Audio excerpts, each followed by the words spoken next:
a good one.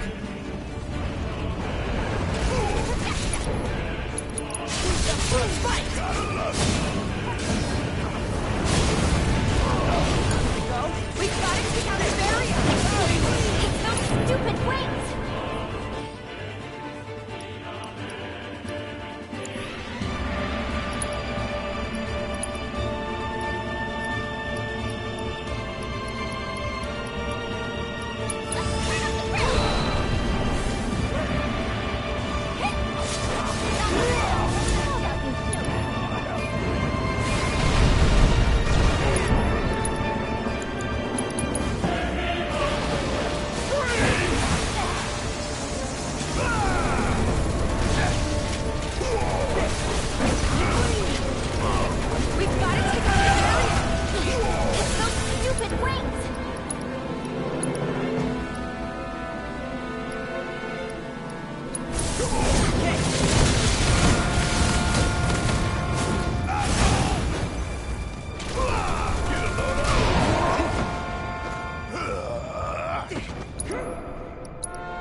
Just watch.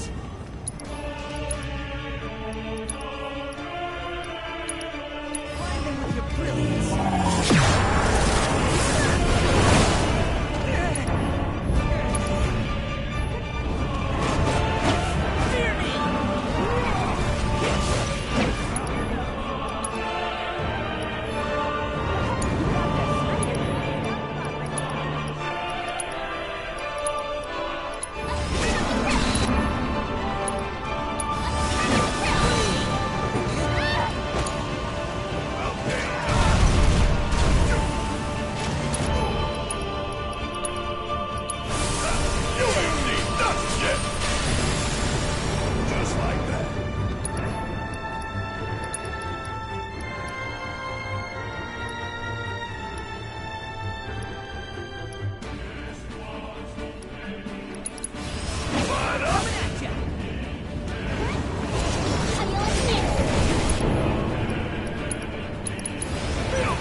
I'm yours!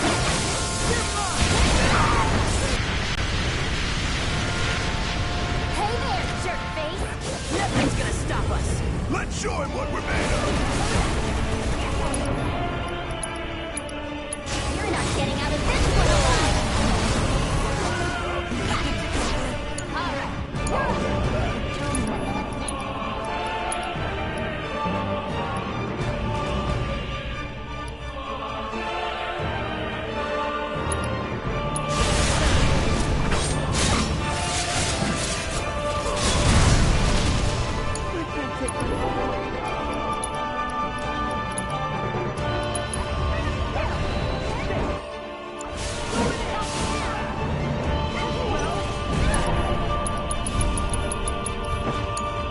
I'm over man.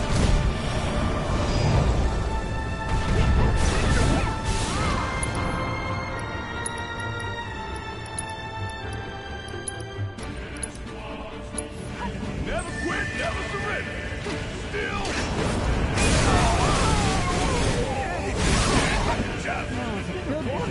So now. Bet you sleeping.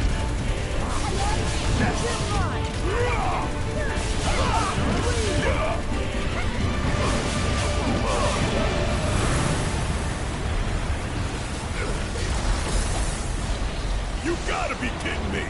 He still ain't dead!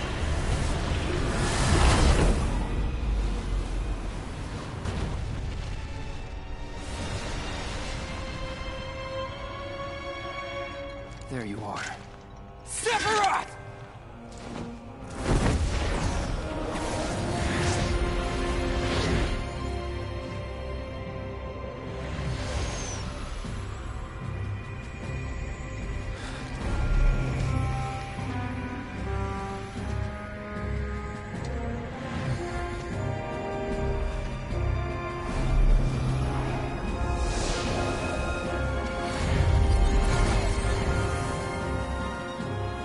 Let's end this.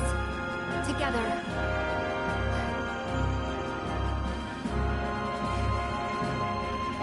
I must admit, I underestimated you.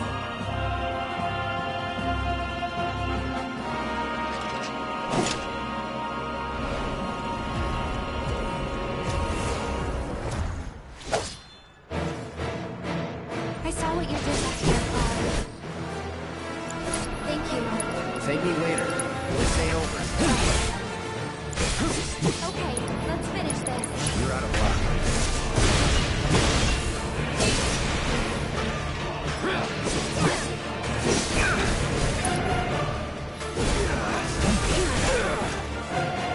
What do you make of this, Cloud? Any agree? Or is it all just a fever dream? Don't even This one's bother. for you! That shit won't work on me. Not anymore. You can do it! My turn.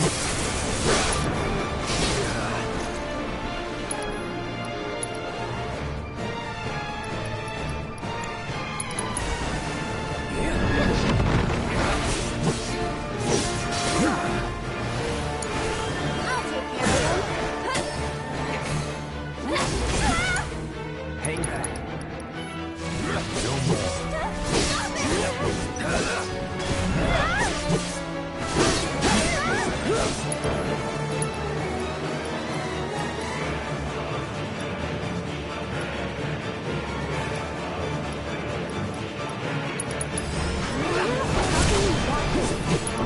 Hey, go. Part of this place.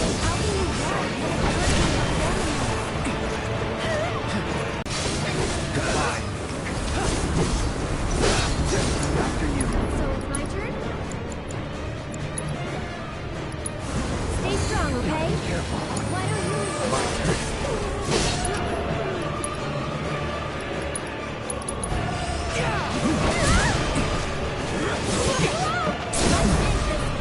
All right.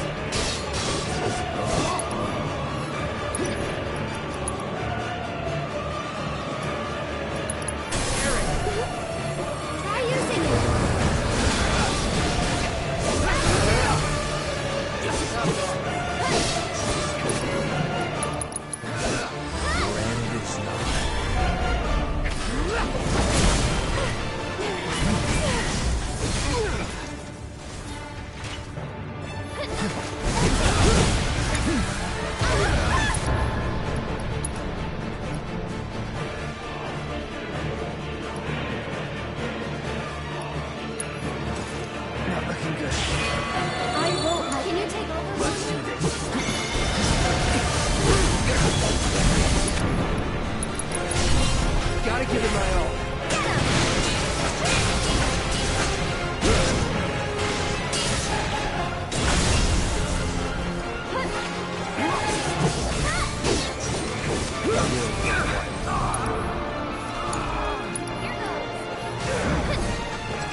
Sensational!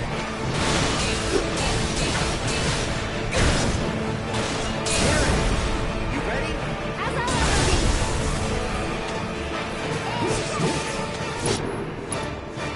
One more shot. Get him.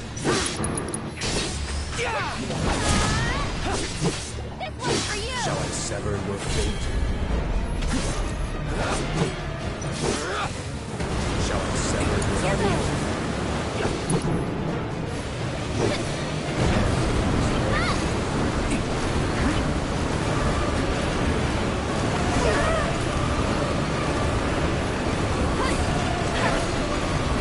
Here he comes.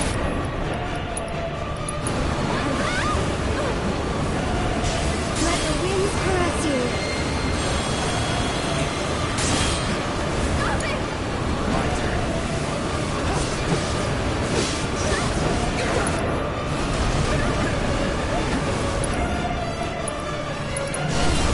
Let's dance, asshole!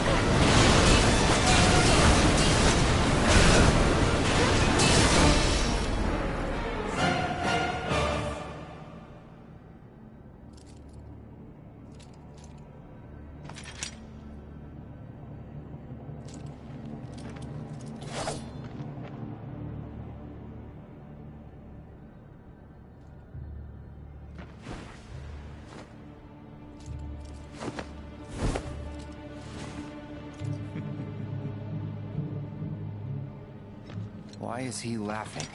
Because he knows this isn't over.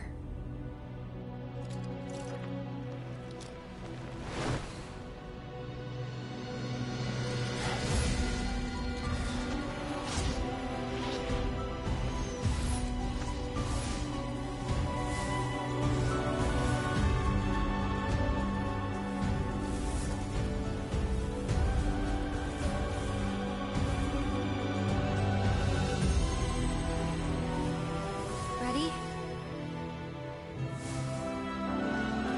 Everybody's waiting.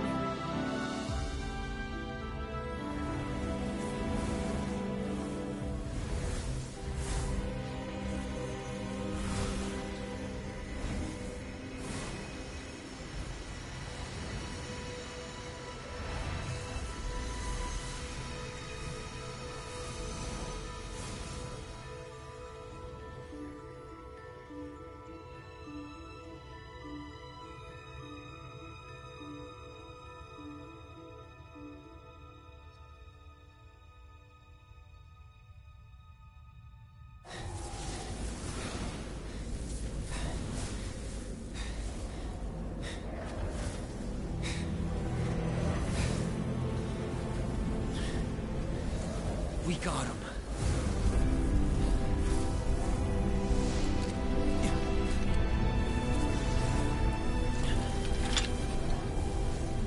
So this is it, huh? Time to say goodbye.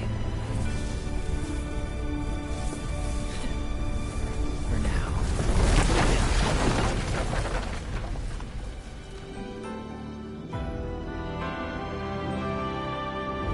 See ya!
Aerith. Wake up.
Can't stay here forever.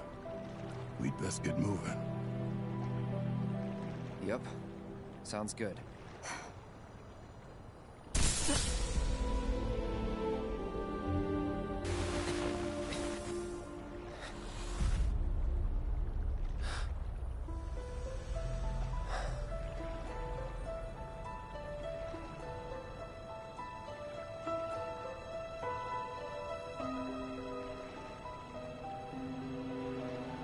I'll see you off.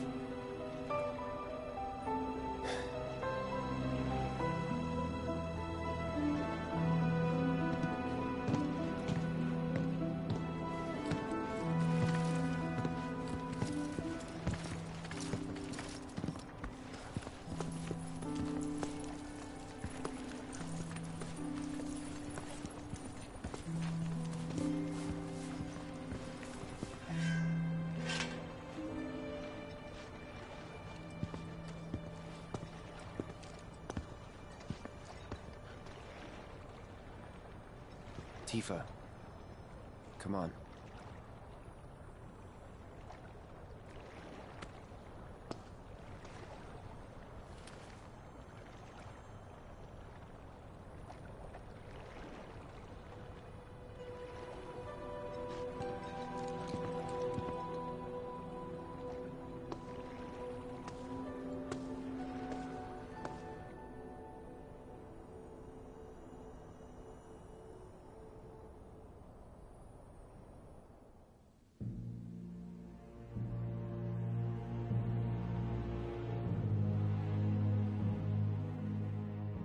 I have to admit, you were quite the man.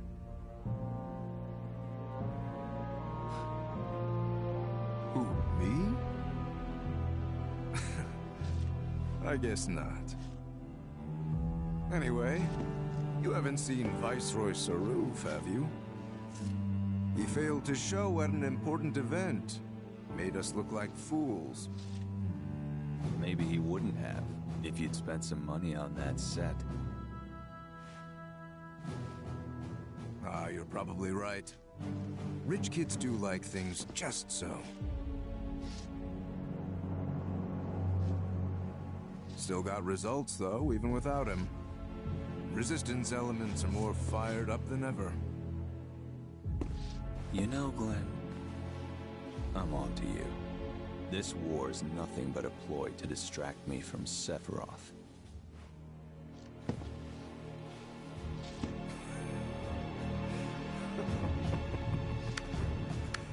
How very astute.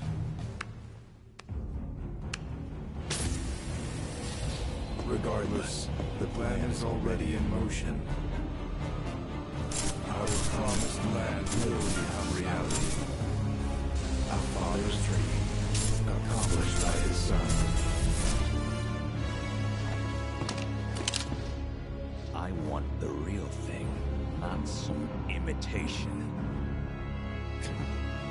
But an imitation's all you deserve.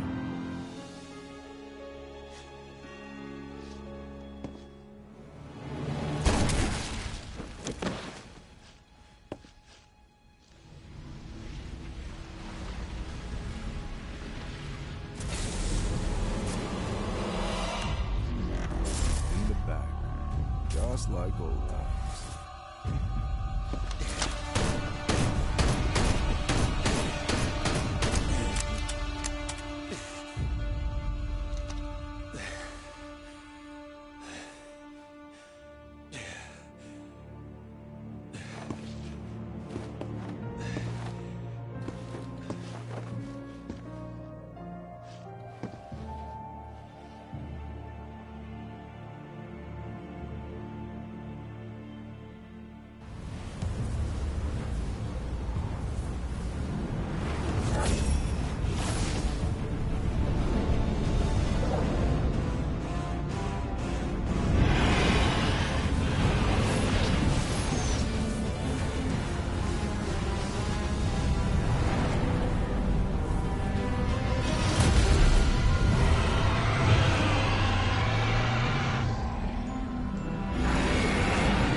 Did I?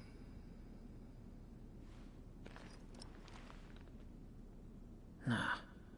I couldn't have dreamt that. It all felt way too real.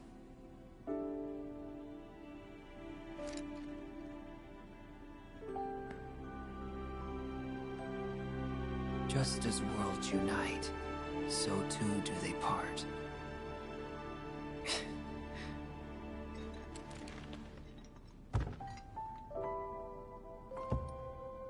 But who's to say they can't unite again?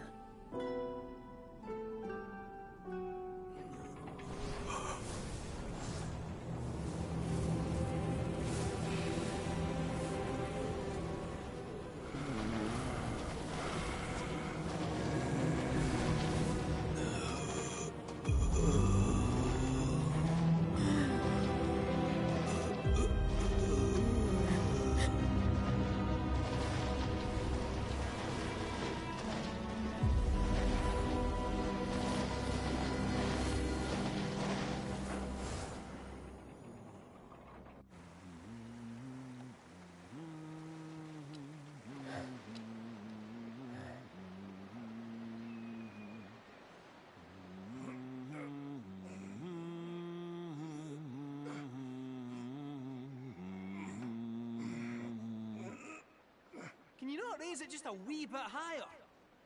Screw you, cat. How's this?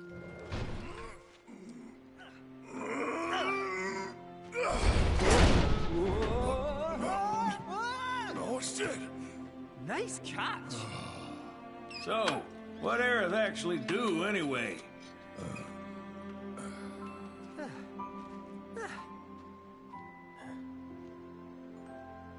Well?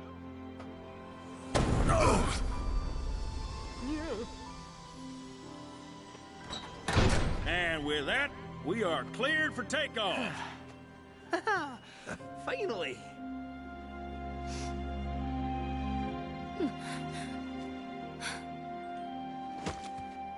It's not fair.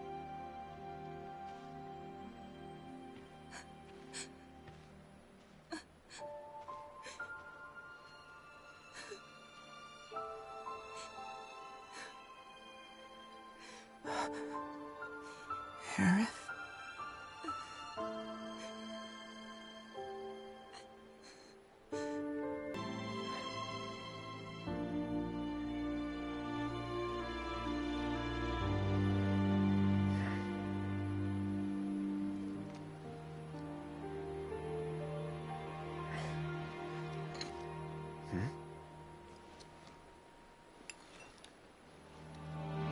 The hell?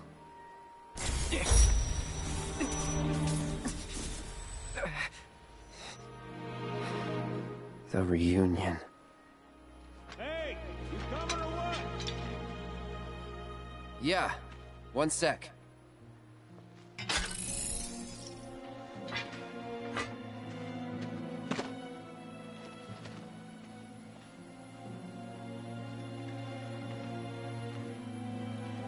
You have to promise not to look up.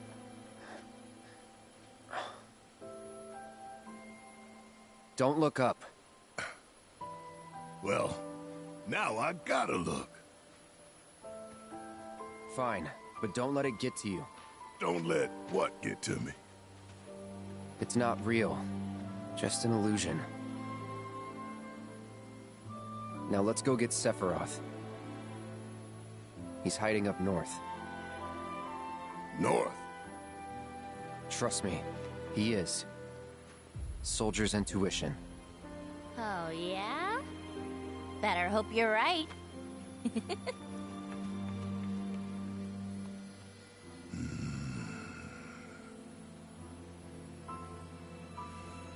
Alright, fine. We trust you. Just remember, we got everything riding on this. And that's a load you'd best be ready to carry. No heavy loads. We're close to capacity as it is. Don't worry about me. I can handle it.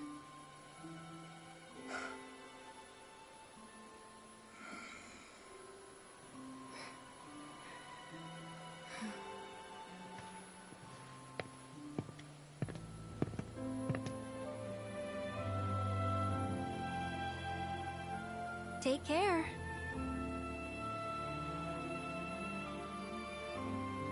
You gonna be okay getting back? And if I said I wasn't? Don't worry. It's like a second home. I guess. But what if something happens? Then I'll send up smoke. Thanks. I'll keep an eye out.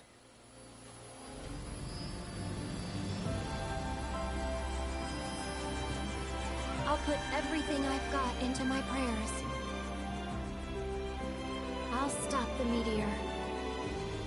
And I'll leave the rest to you. Good luck. Aerith. I will stop Sephiroth. Trust me.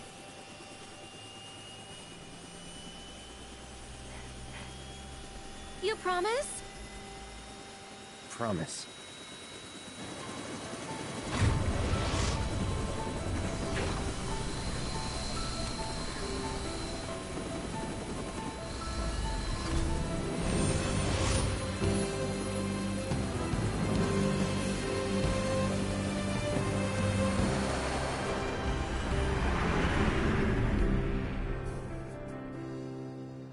Walking city streets with worn cobblestones,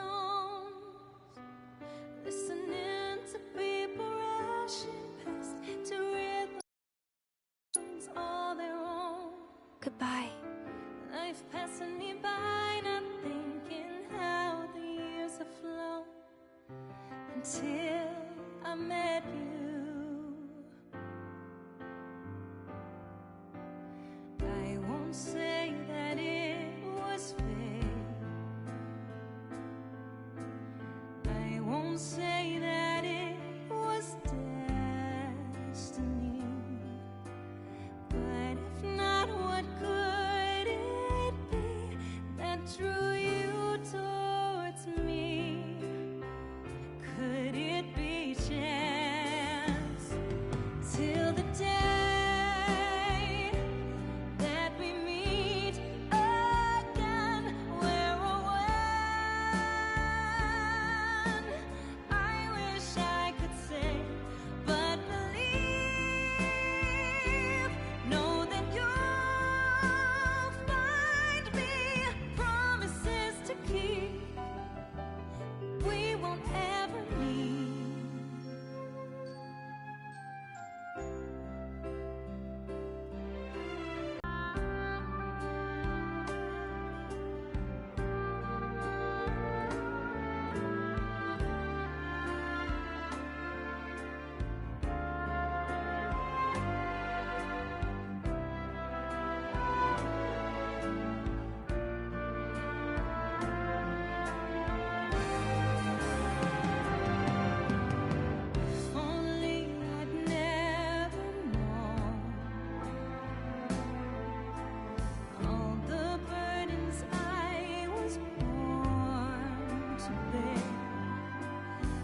new favorite.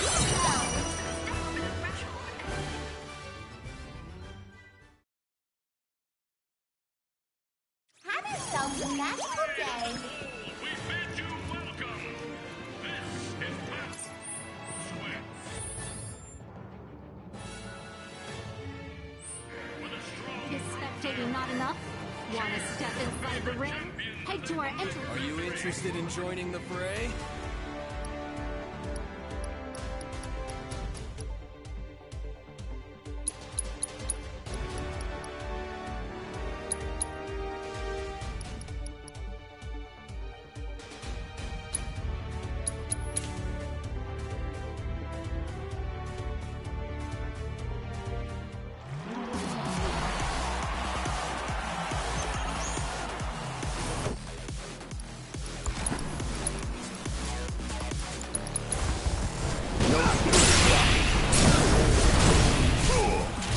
I'll end this.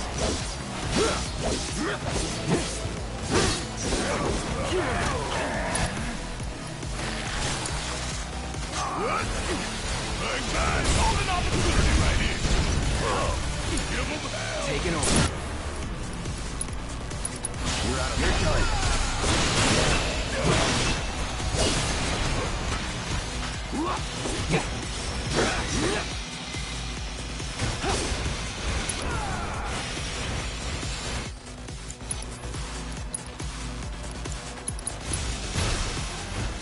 Burn.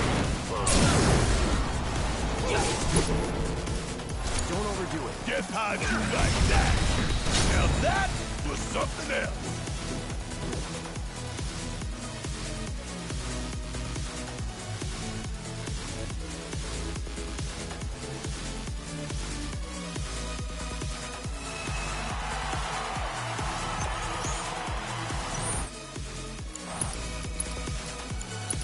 It's on you. All right. Calling out your burn. Keep pouring it on. Gotta love.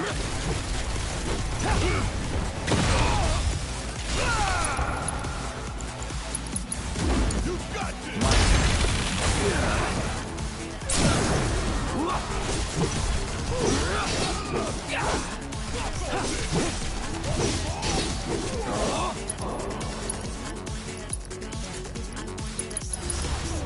So long.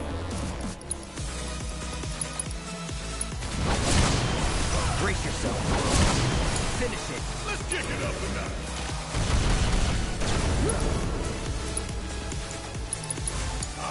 I got you. It's on now.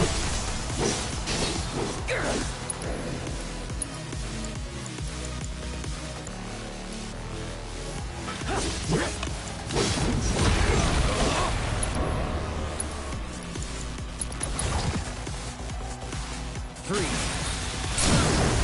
Let's do this. No more playing nice. Any last words?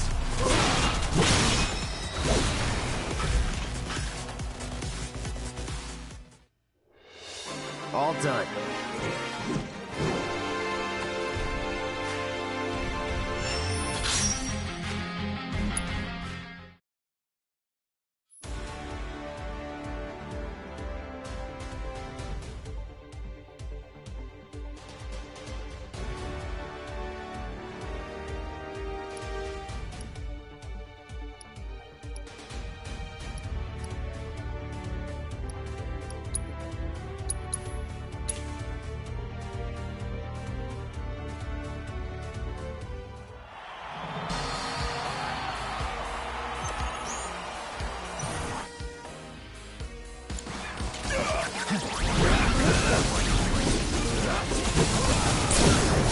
Let's finish that off.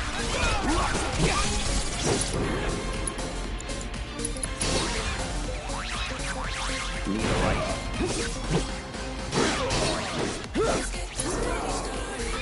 Let's get this over.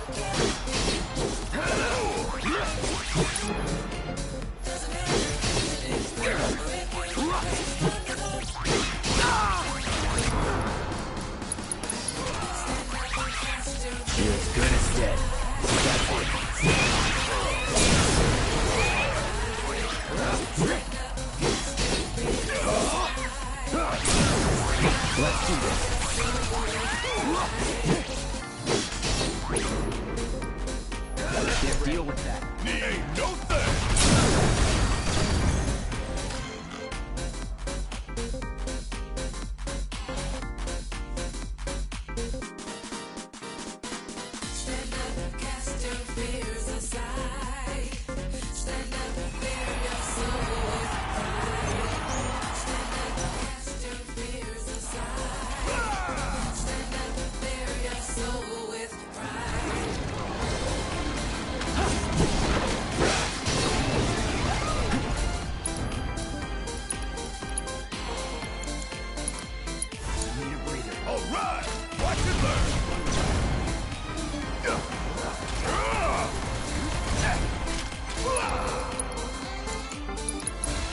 Guess it's my turn.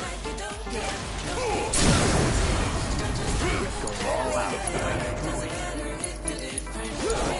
Let's do this.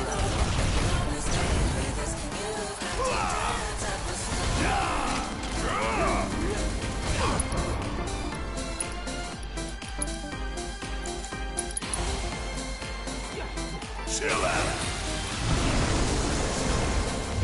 I'm counting on you. Yeah, I'll do it. Yeah. Ooh.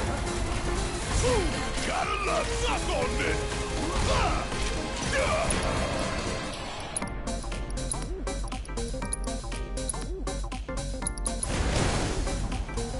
How about a nice cold can of whooping?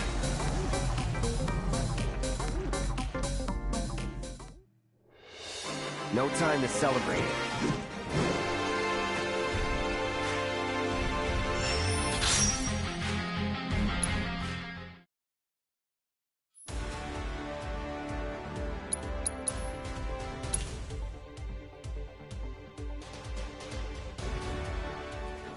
Come get me.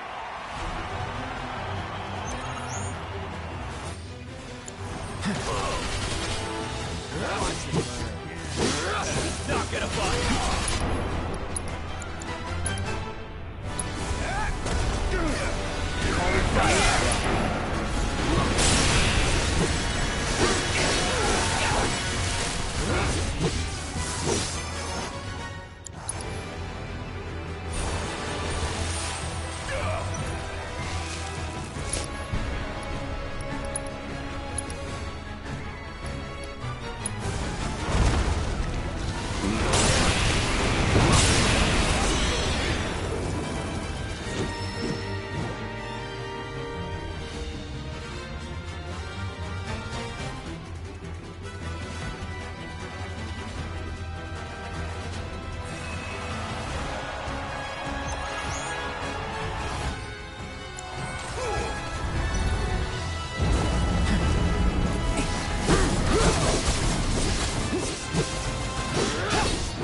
Keep it together. All right.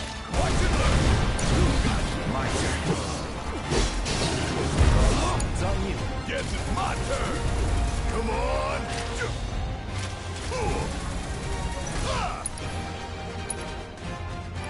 Check out this shit right here. What's up now, girl? Take that.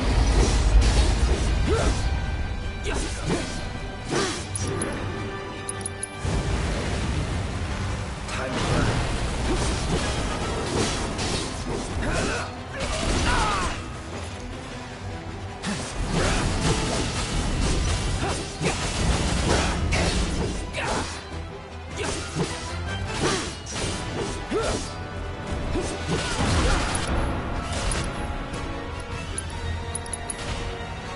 You're as good as dead. Come on now.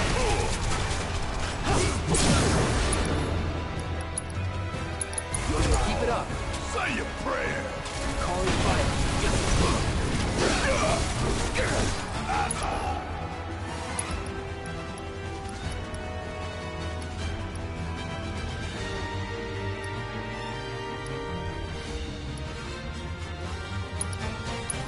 Don't stop till it's done.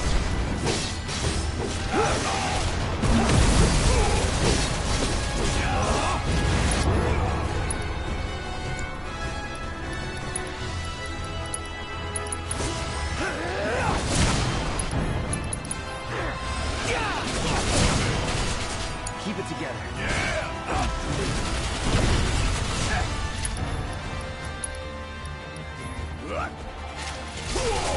You got this. Let's do this.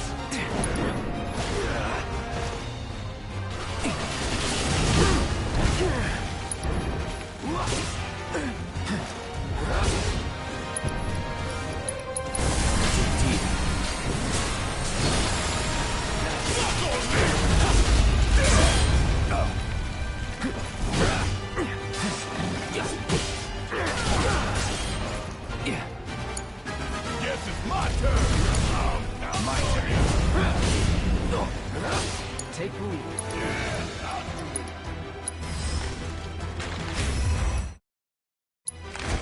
Let's have a fun.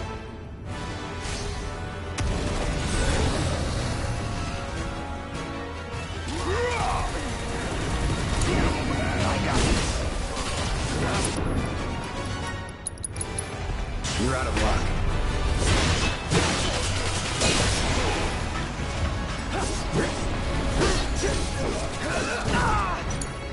Guess it's my turn.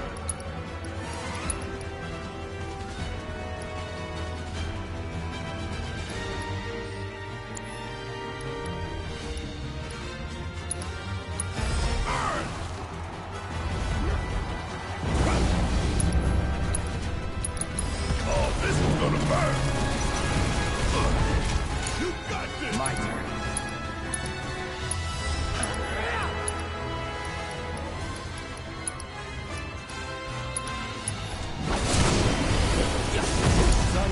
About damn time.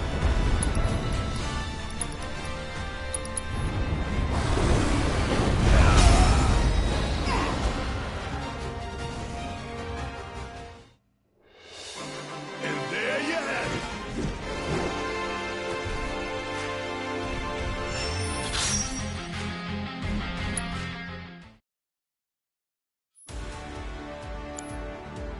Give us a holler when you want to Spectating throw not enough? down. Want to step inside the ring? Head to our entrance counter to learn more.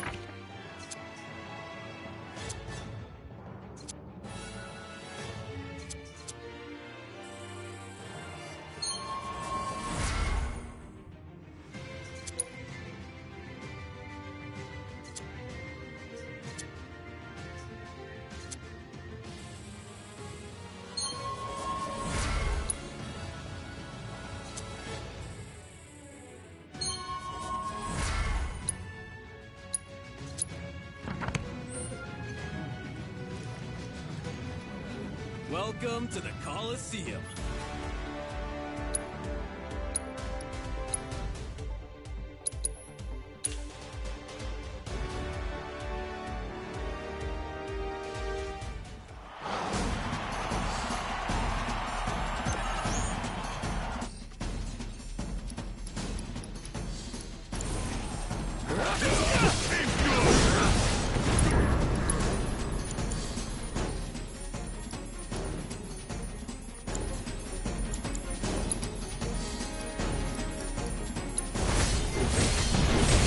Keep it together.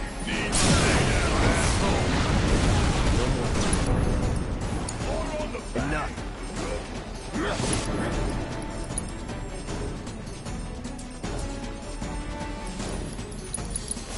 Good as dead.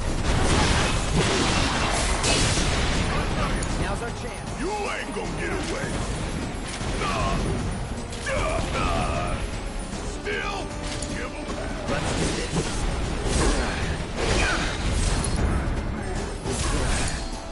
Yeah!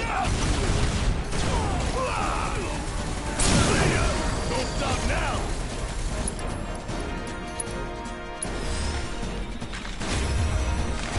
Now this is fun!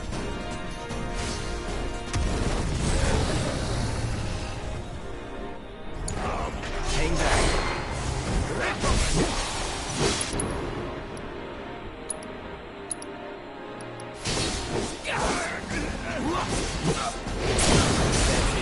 Let's do this.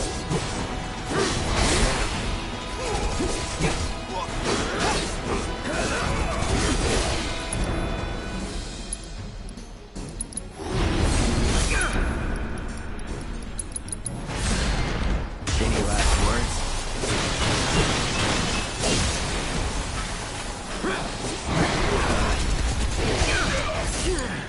Guess it's my turn!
Don't overdo it. All right, watch and learn.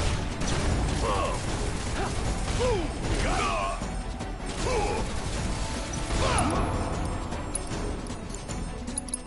Give them hell. Hang back. Coming at you, boy.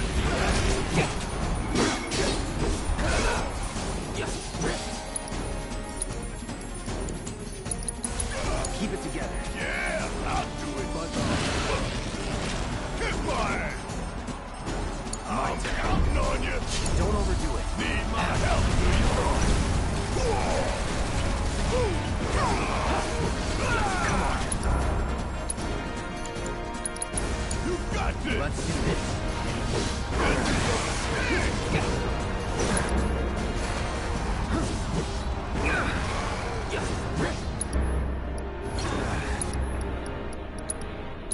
It's good as dead.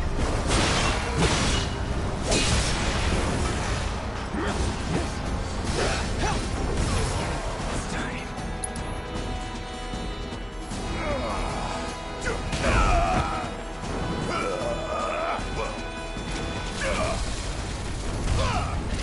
Suck on this.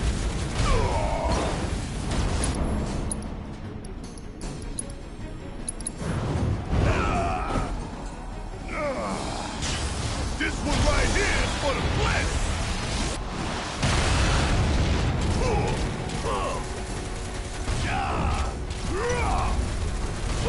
Got enough. Don't look now, but it's about to get real. Choke on it, asshole. Suck on this.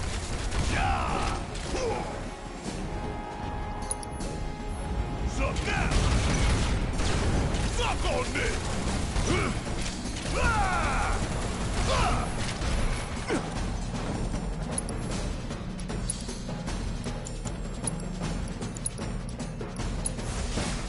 Feeling pumped up? Always did like a challenge. Want some more? Kick my ass.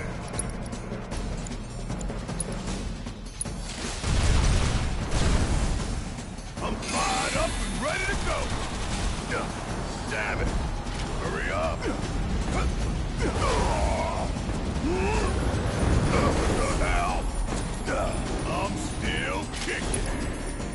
What's up now? Fire coming. The fire coming.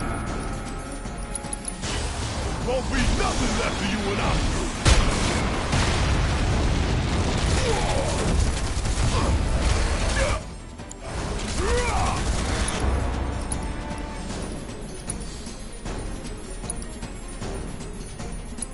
That thunder I hear?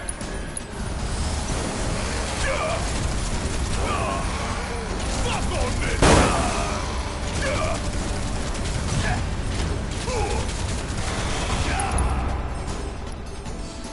Got a hole here. This is the end of the line.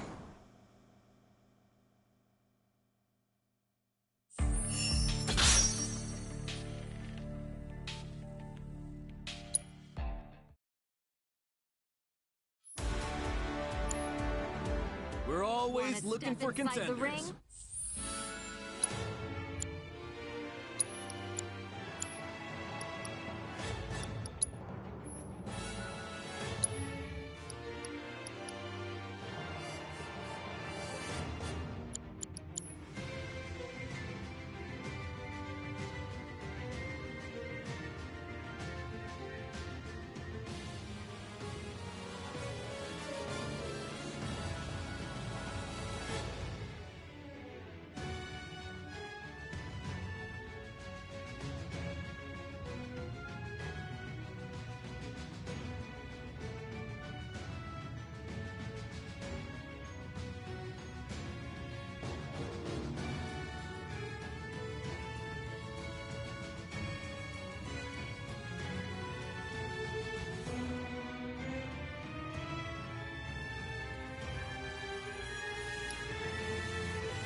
Head to our entrance counter to learn more.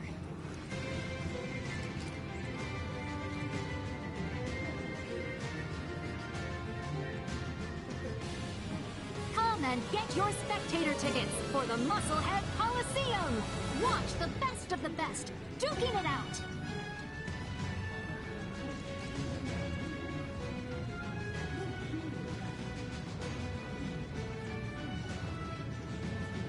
Come and get your spectator tickets for the Musclehead Coliseum!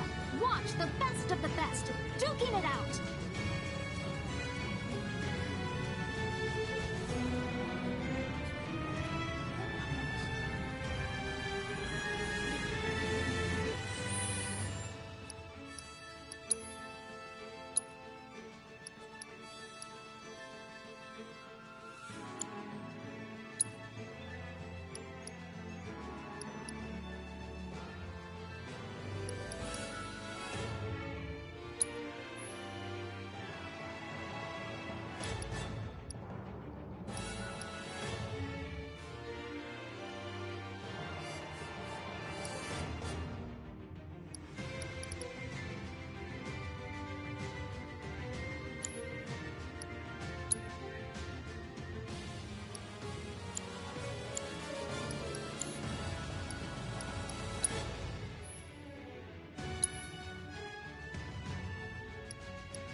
Come and get your spectator tickets for the Musclehead Coliseum!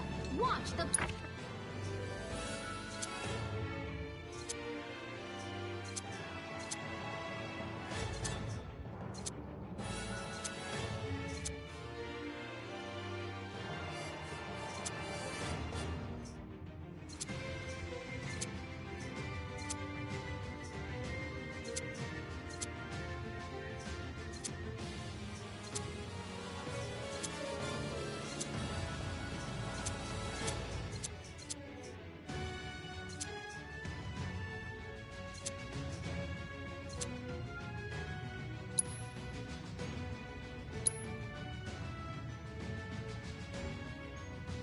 of the best, duking it out!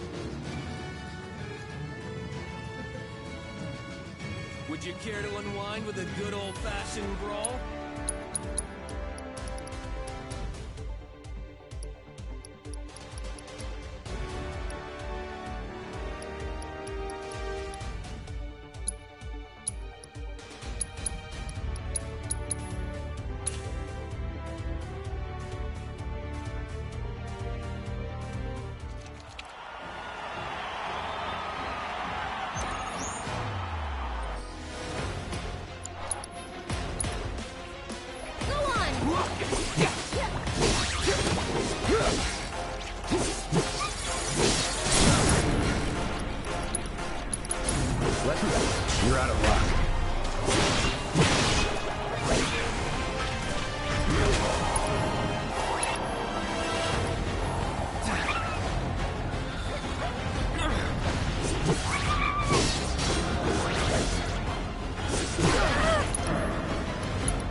Any last words?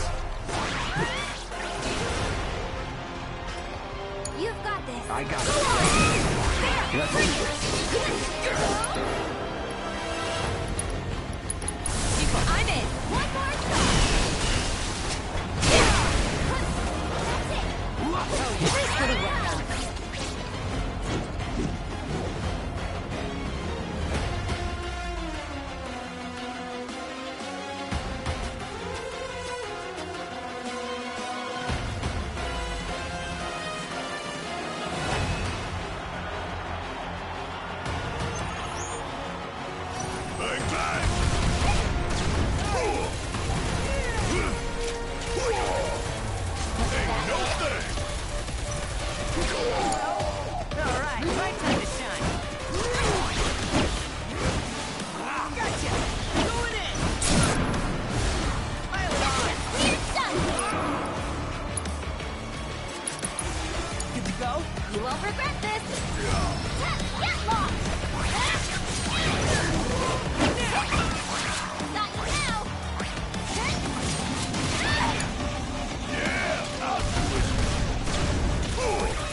of them.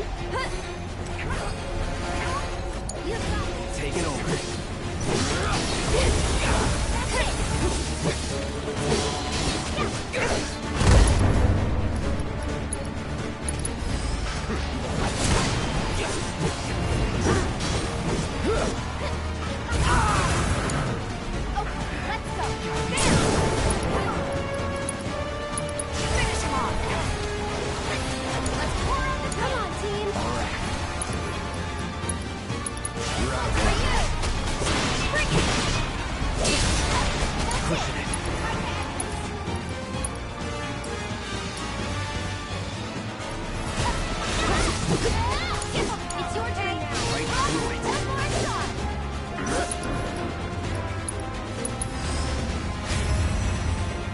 Do your thing.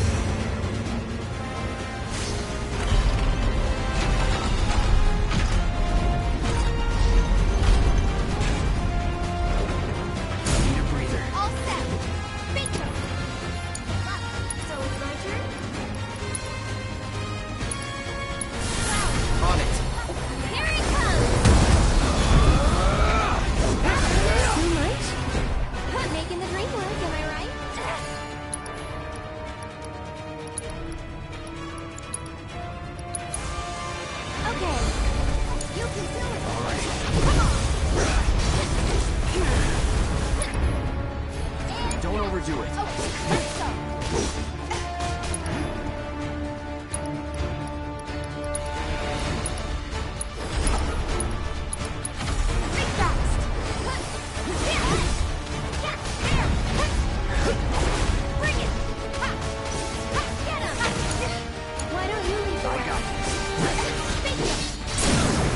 Let's do this.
more.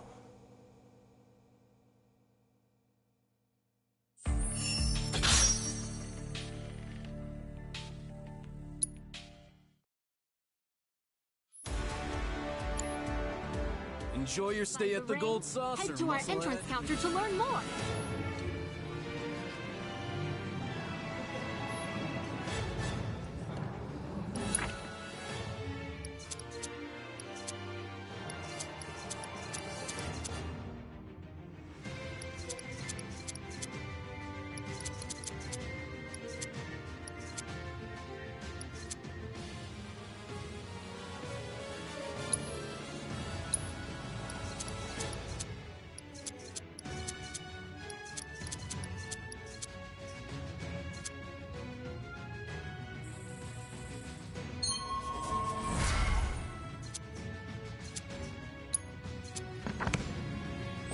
Is spectating not enough?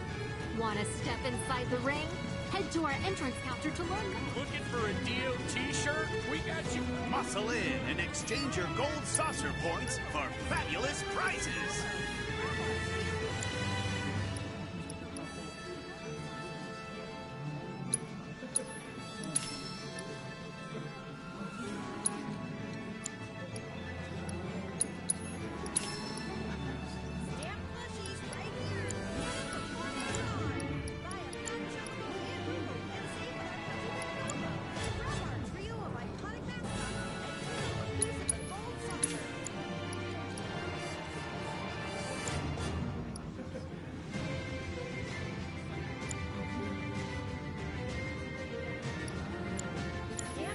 We hope to see your sinewy self again soon. Buy a fat chocobo and Moogle and save with our Pudgy Bear combo. Grab our trio of iconic mascots and take home a piece of the gold saucer. Stamp plushies right here. Get them before they're gone. Buy a fat chocobo and Moogle and save with our Pudgy Bear combo. Grab Is spect-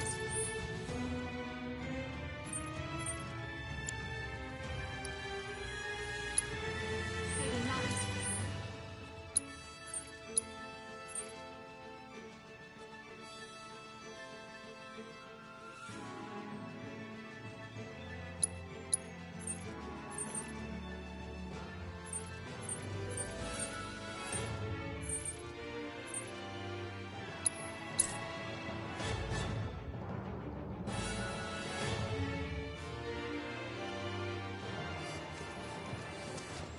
The best way to make tracks is on Chocoback.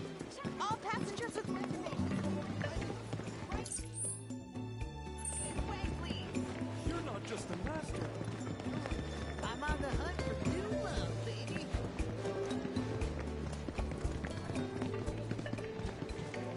Your efforts have yielded... Perhaps you would like to use it to develop materia?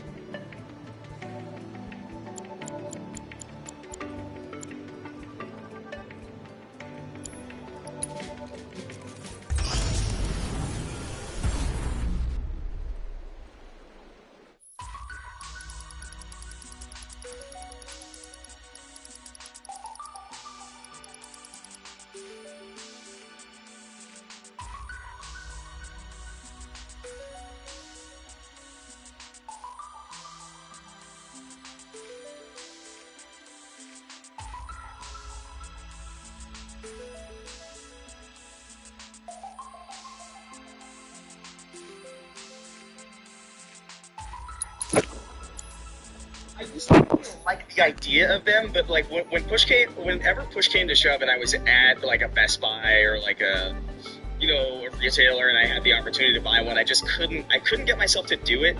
In the same way that I feel the same way about wallets, where like I remember explicitly going out one day, like a long time ago, like I think when I was in like high school or like maybe early college, and I was like, I need a new wallet, and then I went out to like some stores. And then I found a wallet that I liked, and then I realized that, like, all right, I'm going to pull money out of my existing wallet to pay for this thing.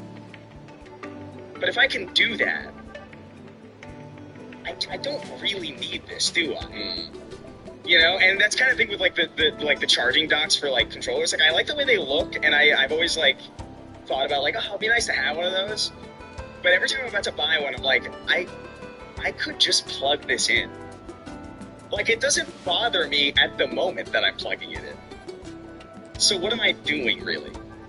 And that's always been a mental block for me when it comes to these things. I have the Steam Deck dock because that was like a... purely because I was like, oh, this is like a useful... This actually transforms the capability of this machine a little bit. But it does...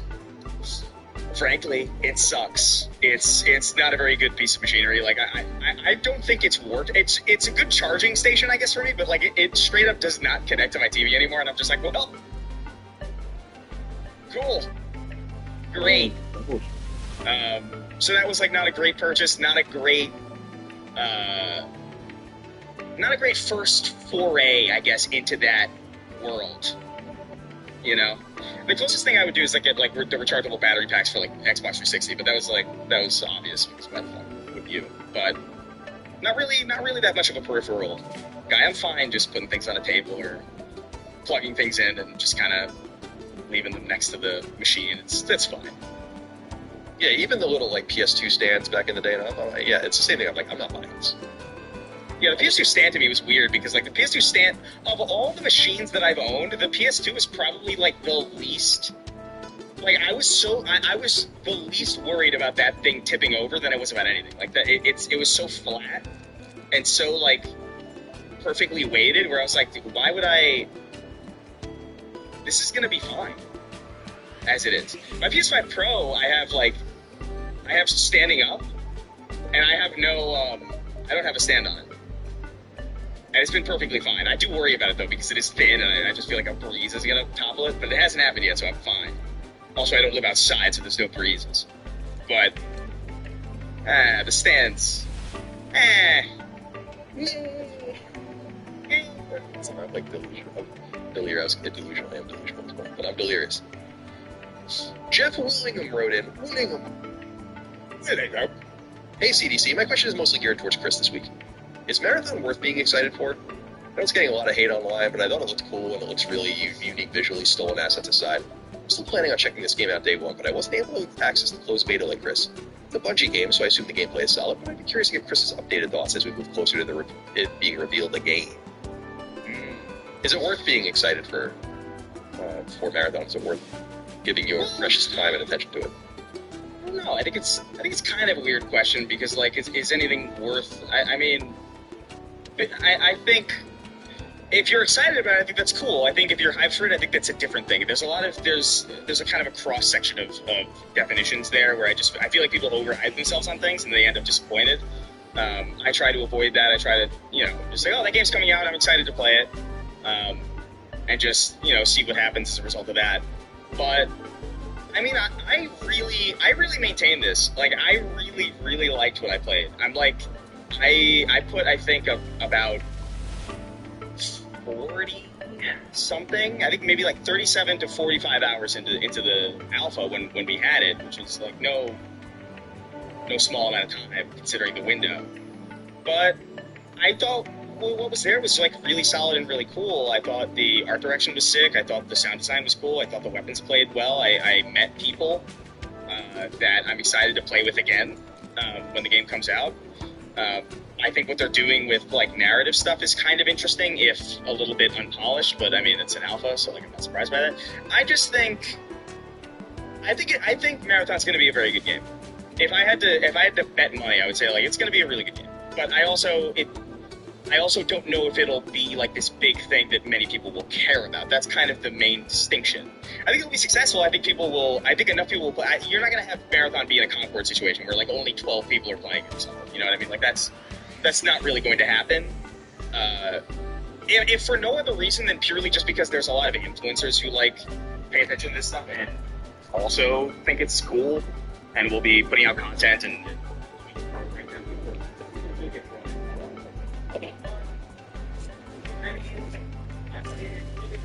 what you're into. Like, it is an extraction shooter. You're definitely going to get a better time out of it if you play with people that you know or like.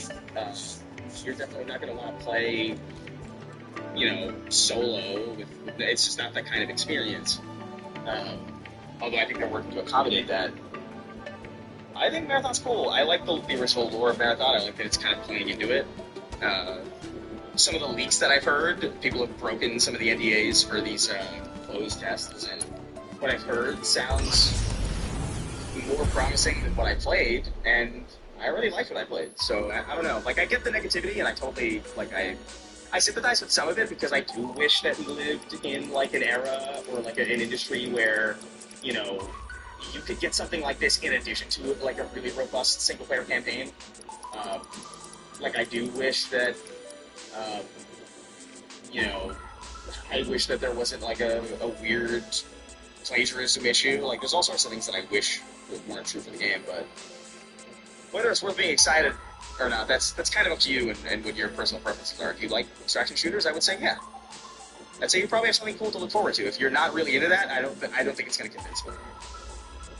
Although it did convince me, to be fair. But like, Dustin, let's throw this one at you. The National Dev wrote in. Said, I know the situation is likely dire at Media Molecule, but I'm wondering what type of game you gentlemen would have them working on to try and turn things around. Is a cozy game the right direction?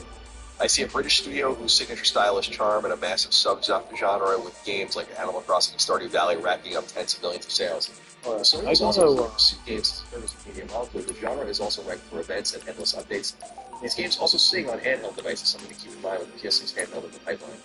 In my mind's eye, I can see a game set in a cozy English countryside village or something where you run around tending the crops and go to the pub. They could call it Worcestershire Tales or something. I'm not British. What do you guys think? I don't think that's a bad idea. I think with Media Molecule, their ambition got the best of them with dreams, and we've talked about that endlessly. So what do you do when you're a company known for making games that you can create games within, and your last one fails because you went too big with it and you weren't really able to truly execute? I think that their best course of action is you have to think smaller for the next game, which is kind of normally what you wouldn't expect for a studio. I wonder if there is something where you make a game where maybe it is through and through. This sounds so weird if you were like reading a transcript. You know what I mean? You make a video game, like an actual visual game that you play. And maybe you focus on the creation elements to be something within the game. National Debt here brings up the idea of a cozy farming game, and maybe that's a good idea, maybe it's not. But imagine a game like that where it's like you can create all of the elements of your house, and then you can create all the things you put in it, things like that. My main point overall is just that I think that trying to make something crazy like Little Big Planet or Dreams, something like that again, is going to be the wrong course of action, and they need to get that. If there's anything else I can to do a for you. base level before they can move outward again. I'm just going to reiterate what I think about Media Molecule, which is I just don't care. I don't care. I don't care. They talk about of all the studios that PlayStation ruined and squandered, this is the one they ruined and squandered the most. And yeah, I'd be hard pressed to give a shit at this point what they did. But we'll see, one way or the other. And yeah, the cozy game revolution has been interesting to watch. Although I love cozy. I always bring up Resident Evil Savers, but just like the coziness of finding coziness in frightening or off-putting games, I think it's actually more fun. But that's not what people are looking for. They want to play in crops, they want to have romance, they want to run their shop, they want to have dialogue options, I guess, and seasons, weather. You put seeds in the soil. You understand how farming works, Chris? You put seeds in the soil. Yeah. Then photosynthesizes. I'm growing basil right now. Oh, in your kitchen window or something? No, I've got like a balcony that I've kind of like worked to kind of retrofit a little bit of it. Because I get a lot of sun out there, and I'm just like I'm never really out there anyway, so I just might as well just use it for sun. Cool. It's fun to grow crops. I like growing this as well. All right, Soups wrote in. Said, greetings, Sacred Crew. Last week there was a discussion around Silksong's $20 price point, with the consensus being that the price was a favorable one for consumers, which is true. Well, I'm glad to see more people with access to a great Please game. let me know. I wonder if I might play devil's advocate here. Team Cherry is in a unique position. The team is extremely small. The success of Hollow Knight means that they're presumably set for life in terms of their finances. As a result, the pricing of Silk Song is going to be less impactful on their own livelihoods as it would be for a different dev. Oh, they could have released the game for free and they'd still be all fabulously wealthy. Releasing Silk Song at $20 feels like something they're in a position of privilege to do, and I wonder if this might create a negative ripple effect, wherein other developers are forced to lower their prices in turn just because gamers expect great quality at an exceptionally low price. I'm not a game developer, and I'm not an expert on the financial considerations around game budgets and pricing, but my concern is that gamers, particularly loudmouth online gamers who only care about things being cheap and nothing else, will use this $20 price as a talking point in the future when less established devs need to sell their games at a higher price point just to break even. I think Silk Song is worth $30 at minimum based on the length and quality, but the conversation on what price should a game really be seems to go out the window when a game of this magnitude is sold so cheaply. As Colin often says, gaming is a luxury hobby, so I tend to think we should be prepared to pay a premium for a product as high quality as Silk Song, even if it's just $10 more. What do you think? Am I off base on this? Apologies for the long ride-in, but I think it's worth considering. Thanks for all the great content. I'll do a David Carradine in my bedroom closet and listen. That's wrong. Who's David Carradine? Let me look it up real quick, because I think he did. That name is familiar, right? Yeah, I don't know. Let's see here. Copy. Probably some hate in the story. Yeah, I'm sure it is. Oh yeah, right. He's the guy from Kung Fu. Here. Liberal region. That's where I know that guy. Yeah, I used to watch this with my dad. Kung Fu. Yeah, oh, right. I watched The Legend Continues or whatever with my dad, but there was an original Kung Fu that was, let's see, David Carradine filmography, so I can find the actual name. Yeah, he was in Kill Bill, right? Like I read it. Yeah, Kung Fu: The Legend Continues, 93 to 97. That's the one I watched with my dad. But it was based on a 1972 to 1975 show also called Kung Fu, which I think my dad watched, but I have no basis for that. And let's see. Death. Carradine Likely sex accident. Oh no. Oh no. No, Bill. The police suggested the death might have been from accidental suffocation. Thank you for reminding me of David Carradine. I knew that name. Good memory of my childhood. Before he had a rope tied around his penis, apparently. Allegedly.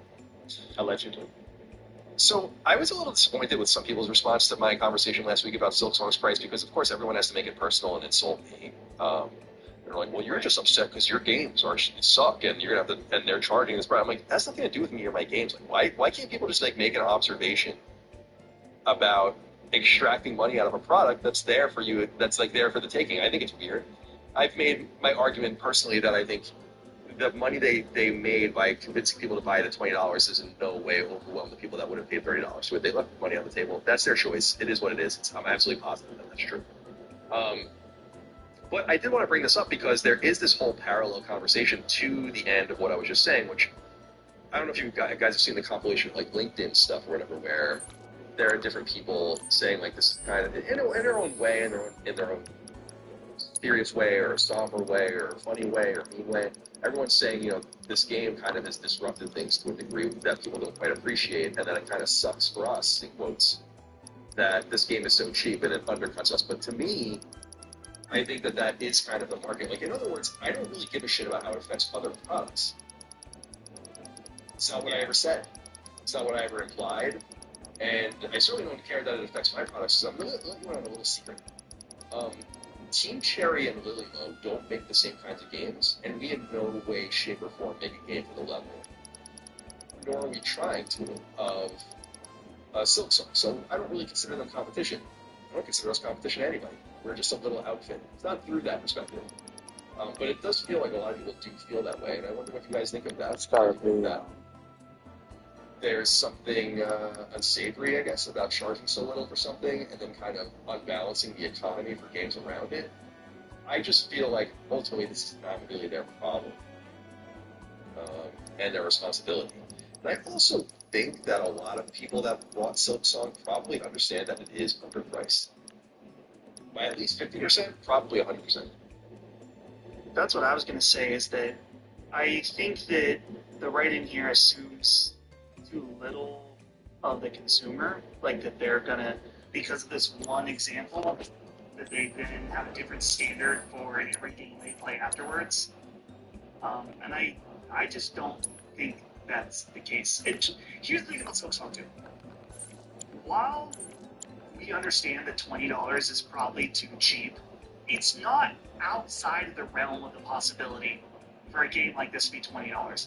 And I'm trying to figure out how to say this correctly, because I think that Silksong, when I played of it, is excellent and clearly a cut above. And I think that all game types of like genres of games are equal to different people. But the way that people are acting about this being $20 is like a giant AAA Baldur's Gate 3 level game being $20. Like, this is still a simpler. It isn't full of content. I'm not saying there isn't all this work that it went into it. I guess I just am not like, it's totally insane that it's $20. Like, yeah, they're gonna charge a little more, but it's not like insane, right? So I don't think that consumers are this is gonna like change consumer habits. Are there gonna be some fucking annoying people on Twitter that's like, oh, as long as $20? It's like, yes. People on Twitter have been annoying in the past. They are currently, and they will continue to be annoying as long as the internet exists. People bring up stupid arguments or bad faith arguments, and so, yeah, those players will continue to exist.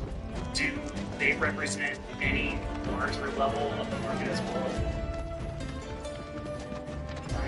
99%. So, I don't think it's going to change anything. I'm told that they were able to do it for $20, and as you were saying, it's up to them. Cloud, and I think most people understand some that time since you were last other here, games for so let me $20 refresh your memory. To access the modular reactors, you need to locate Cactuar rocks. Look for Cactuar statues That's why I just nearby. feel like Hold it aloft and follow the light to find the rock. again, like my personal complaint, I don't want to speak for everyone else, but my personal complaint is literally that they just left money on the table in which no one would have looked at them sideways for taking it.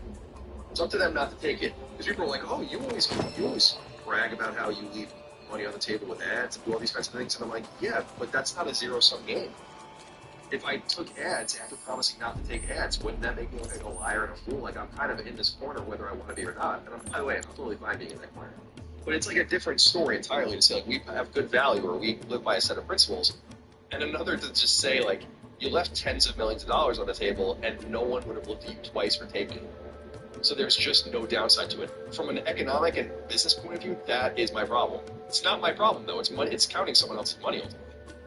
As far as the economic situation in terms of its competition with other games, I never even thought of. I don't give a fuck about that because Silksong is undercut by a series of AAA $0 games. Yeah. What's higher production value? Fortnite or Silksong? Like, what has more money pumped into it? What has more dynamism? You can do it. You're free right now. Spend $0 forever. Yeah. And so to me, I just like it. And that whole argument is dumb, is capricious and dumb. And I think people look stupid and desperate making those kinds of arguments. However, I also understand where the industry has been, and that economic pressure has upended and fucked things up. But that's by a confluence of events, not by one of them. So people can say, like, well, this could lead to a cascading event of games like that. I'm like, no, there are not a million Silksongs. There's one. So there's not many studios that are in the same position with Cherry. Right, where they come, it's not confluence, but they just don't need it. And I get that. That's okay. I'm not making the argument that they do, and I think people understand that. But I will say, to be fair to the play the devil's advocate and to kind of see where they're coming from, is that, like, people's decisions in the past have really fucked things up for everyone. I just don't think this is one of those situations. In other words, you don't hear it anymore, but 15 years ago, right, 10 years ago, 15 years ago, the race to the bottom. This was a mobile thing about everyone charging left. People forget, when the iPhone came out and the iOS store launched, the App Store, it's like, nothing was free. That's the important thing you have to understand. If you think of it, nothing was free. it was people who didn't realize they were kind of way for not, and it's like, oh, cheaper.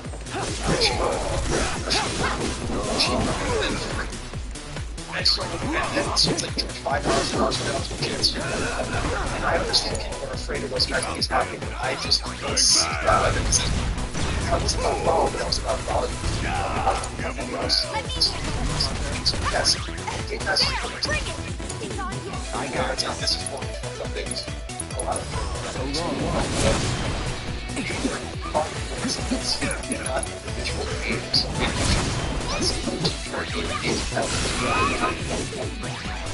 So concerned about and that live 10 years ago.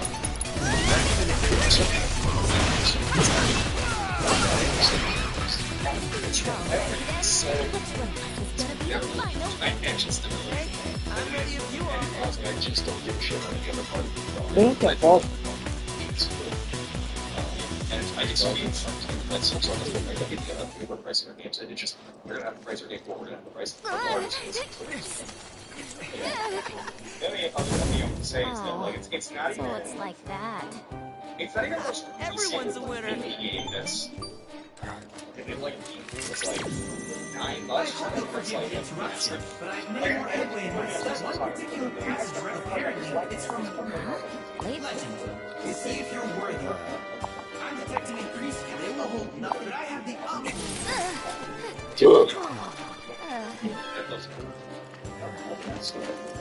Alright, let's go.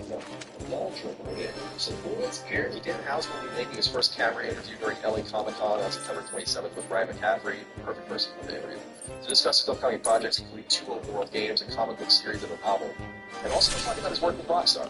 I'm delighted to actually see and hear from the man himself whose stories I've thoroughly enjoyed over the years, despite the fact that he has lived in the shadows compared to other story-ended heavyweights in the industry like Druckmann and Kojima. What do you think Houser can create in the gaming space outside of writing and Rockstar? Try to make something totally different from Red Dead Redemption and Grand Theft Auto, or will he make something new that shares the same kind of DNA he loves to play with? I'm especially interested in how Colin thinks Ryan will conduct the interview since they are former colleagues. Thanks for all the great content. I'll ride from Perdido to Blackwater and listen. It's funny because you're asking, I mean, to answer your last question first, like, Ryan is one of the great minds that's left in the games journalism as a person constructed, and there are a few people I would rather have access to Dan Houser than him. He's a veteran, and he'll ask all the right questions. So I'm sure he'll be, how will he conduct it? I'm sure, knowing Ryan as I do, I'm sure he'll be incredibly prepared, charitable. I just think it's going to be a good interview, so I'm looking forward to seeing it. And I didn't realize Dan Houser just doesn't give any sort of interview. I know he hasn't spoken in a while. So Dan Houser has been gone from Rockstar since 2020. He's at his new company called Absurd Ventures or whatever. Laszlo, I think, is there. Michael Unsworth is there as well. So like old Rockstar peeps.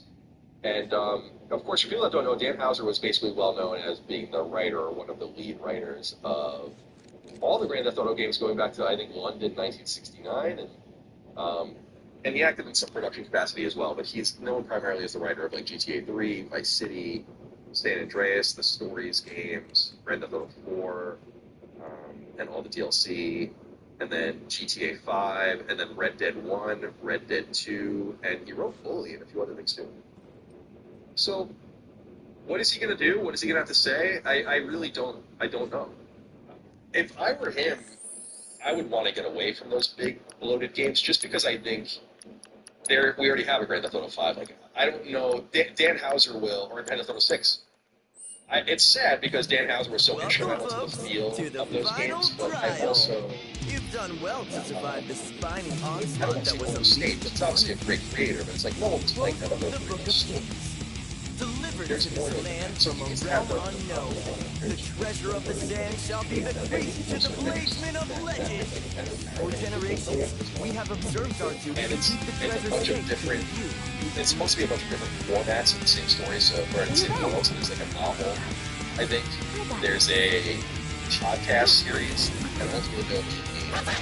So, What's going to do? I don't know.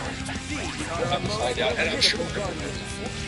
Well, we're interested in not what happened here.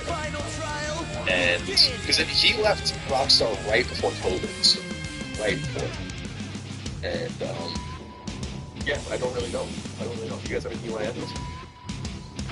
I think that I kind of have the same feeling as you. It's like, well, I don't know. The only thing I can say is just that, particularly with Red Dead Redemption and Red Dead Redemption 2, like, these are like modern, in my opinion, like modern Western classics in terms of story. Like, you could look at Red Dead Redemption 2 as if it's like a great novel, but it presented video games. And for that reason, pretty much anything that does or rates something that I'm not engaged in the Westerns at all.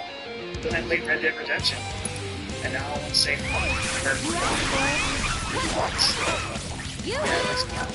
least once. You have the ability to just maintain different settings and situations. Get really good. I guess put it as simply process on whatever he does. It appears to be the same people that he does with the right. Alright, and if you want to add Chris, just again, the fact that he just thinking that this often implies to me that there will be something inherently that's like a Moby Dick level. And so like an all-American size. I'd keep my distance if I were you. It happens. Yeah, it is it. That was the last game. That was kind of slow. His ultimate work before he left was he was on like he was on leave from Rockstar and then he had to just start. Hey, you asked for it. I'm sorry, I don't know what his that color's name is very, very good. And I don't remember this from like they're like hundreds of I'd keep my distance if I were you. So it'll be interesting to track what goes on with all that. But yeah, that was kind of fun stuff. I think A3 comes from Nomura, besides A6 and symbols. It's clear PlayStation has a time exclusivity strategy in place when it comes to porting single-player games to PC. However, when it really be that big of a deal for a different thing.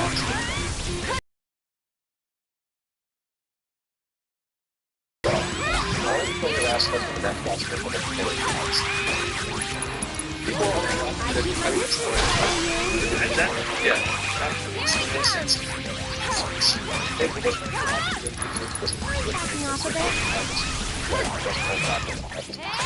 It just seems like the time is basically players are happy with the sales and player games. If the market really shipped that much in PlayStation had a time exclusivity strategy across all platforms. I'd love to hear your thoughts and thanks for the great content as always. I bring this really for up because I'm like, at least I can. It's simply all revolves around protecting the platform or selling more copies of your games.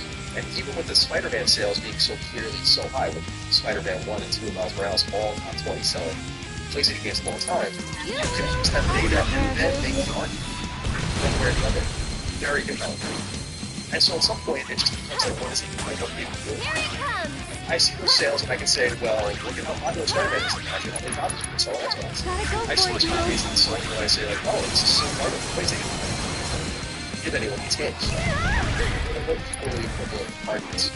So I just think we're kind of talking about profit the next group is this and I think that if we go through the rest of the year without any more PlayStation games migrating to Xbox specifically and we don't get any more announcements, that might not happen at all. Because I just think you're getting closer and closer to the Xbox release specifically on the next console where you can just wait it out and you can sure they didn't have one wins. It doesn't matter anymore. But this conversation right here is not just part of the thing. And so that's why I wanted to end with it.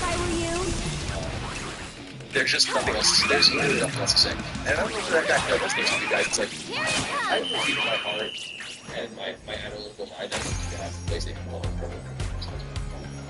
I believe that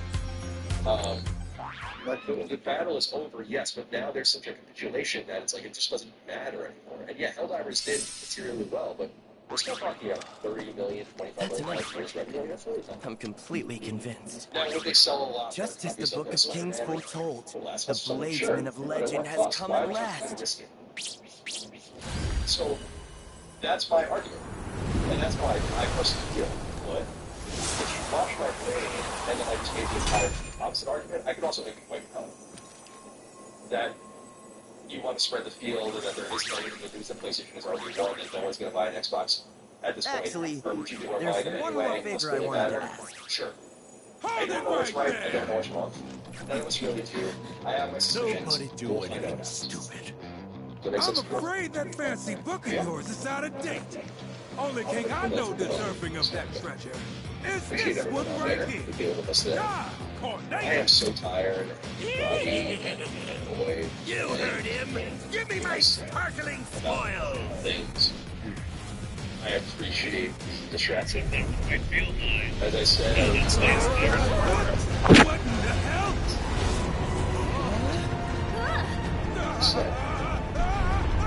I think of course the Simply cannot believe you. the main line on The audacity to declare yourselves claimants. Okay.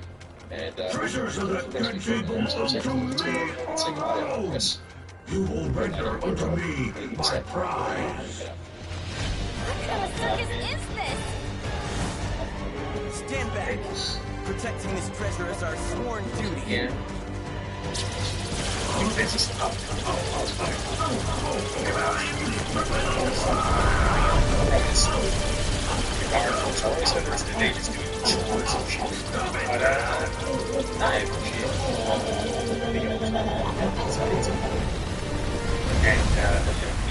necessary.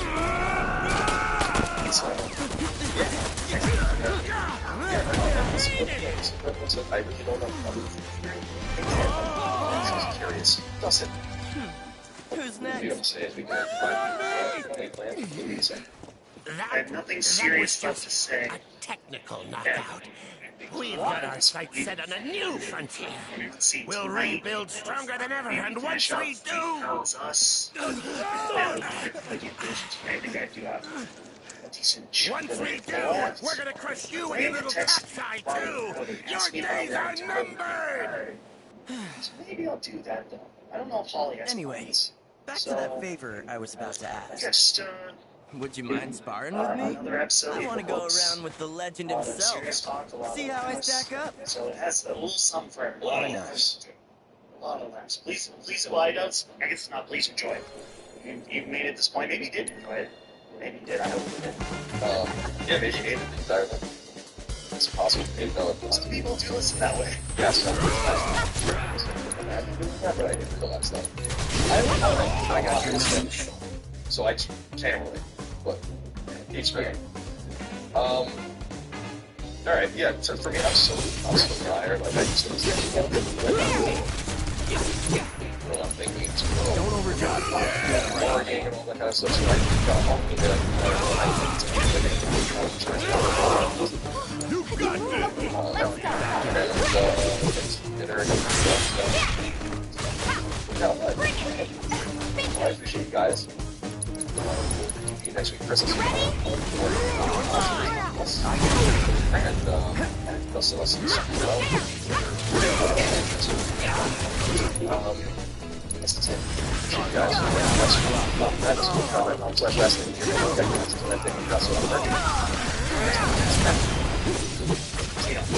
Take care, guys. You're out of PlayStation.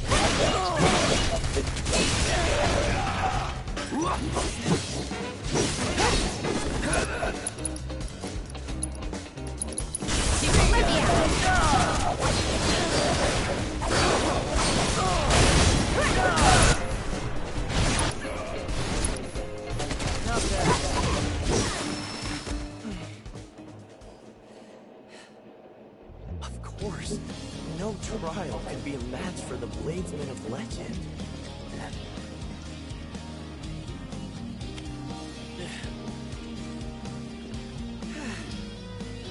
Congratulations. And as its keepers, our work here is done.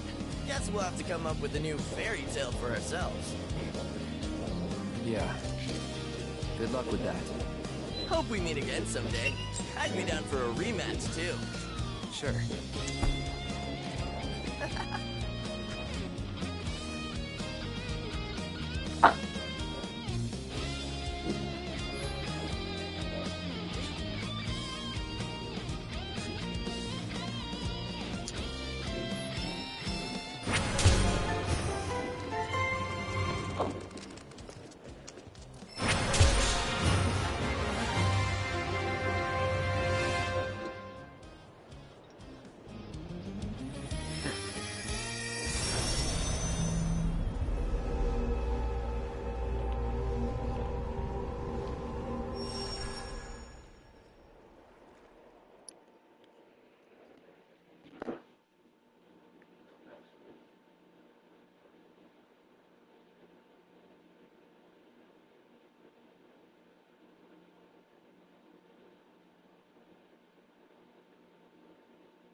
This was fucking bad. 8 big fights.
punish you.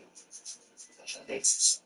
Yeah, for a limited time, these dates yourself. Once you're 59 months before getting 1.99% APR for 60 months. It's wonderful that they do them today. Hi guys, welcome back. How does it feel to be back? And what are the first memories of being a Met and either Shea Stadium, particularly Shea Stadium? What memories come back to you when you first come back here?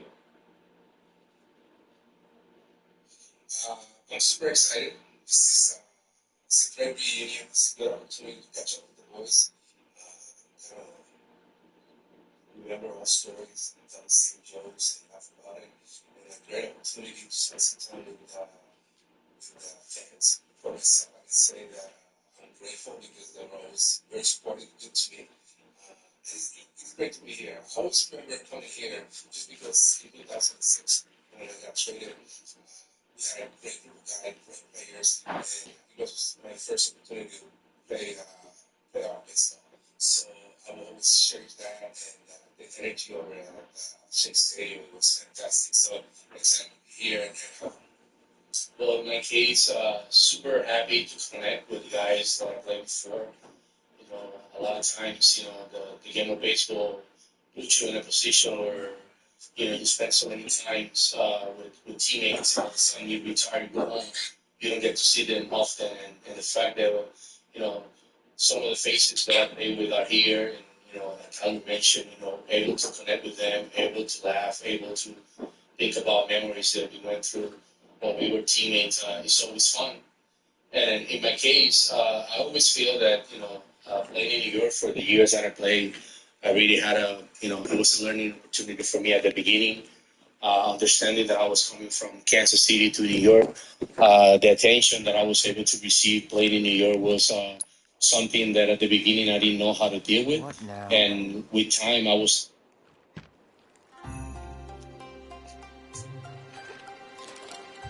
Oh, such story.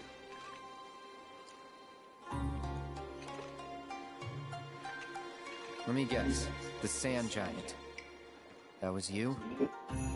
Drawn were you by Genji's call, and whither did it lead you but those sweltering sands?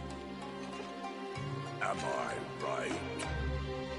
Let us share a drink beneath the stars. I'll pass. Huh. I offered to reward your fruitless labors, yet you refuse to accept. Thieves thirst only for spoils. Excuse me? Huh. You've absconded with nigh every Genji piece I own. Is there a name more befitting than thief? To wit, you've made off with 6. My helmet, breastplate, my gloves and greaves. However, one item eludes your avaricious...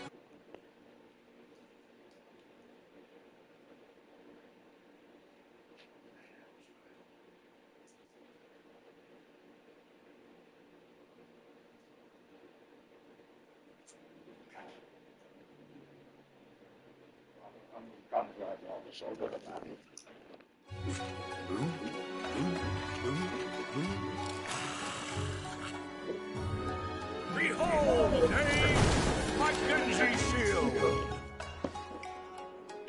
That another proto-relic? You fool! 'Tis the Aegis of Genji! Once the full set is again in my possession, my memory shall at last return, and I will know not only whence I came, but whither I must go! And thus, in the name of Genji, I issue one final challenge!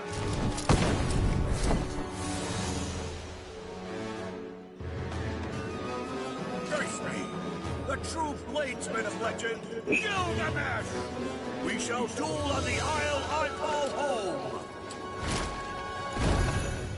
Gilgamesh Island! Oh, don't...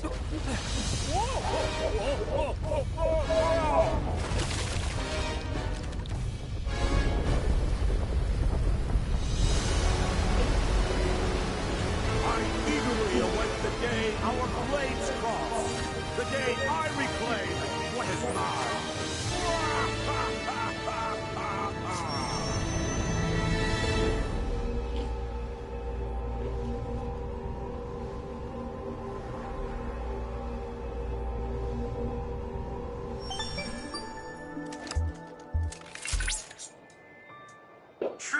Excellent work, Cloud. I've detected the sudden emergence of an unknown landmass. So go to Improbable though it may seem, a new island has see appeared out of where thin air. you have to be able to show up And day there in, are day out. winged swordsmen I and those I otherworldly feel like armaments. apparently New York Who really knows got what me day you'll collect to once become a mid-landfall? better role player. Oh, So I'm I detecting wish an uncontrollable pounding in my chest.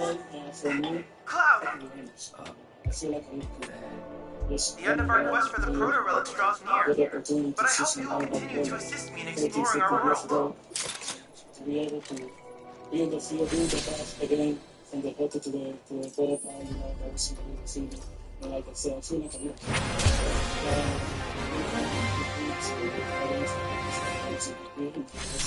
if you find me there, and you know, just ready for the game. So you know, I'm very happy to be here.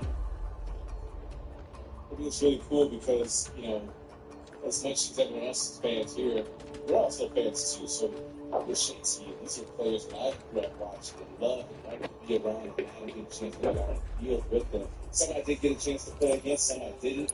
So even just a net player, I'm still a fan. And I think this is exciting to have all these players together for this day, not only for them, but for us too. So I'm super excited about this one. And for Ben, who's just joined us. What is the news of Shay and David? You're excited for that? I'm very excited. Oh my God.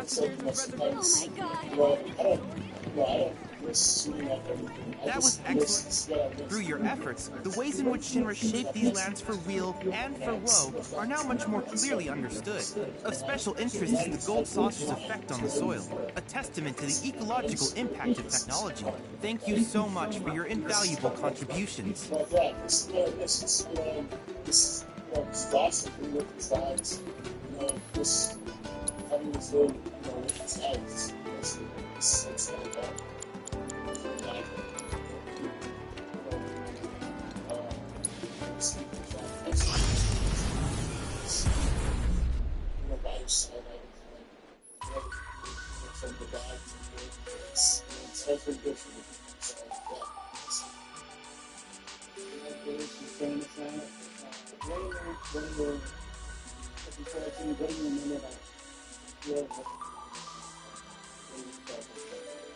Just being with the guys, set out the field today was amazing. Just feels like this guy against you, you know, just be able to do my son, things like her, and having this here is very special.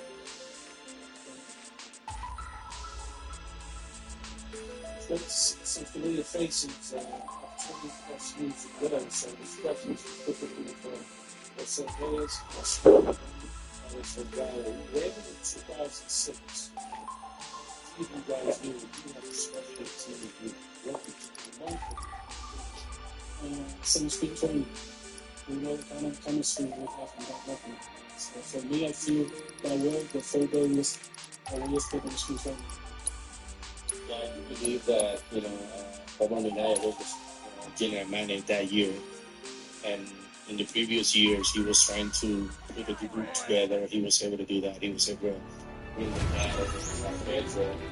He would walk horses. There was a lot of characters that were involved in that. No, it was every day he tried to go was that mentions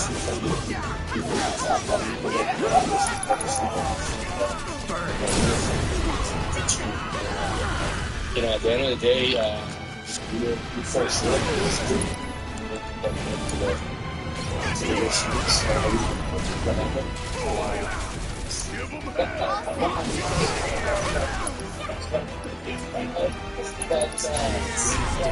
we try hard. Nothing to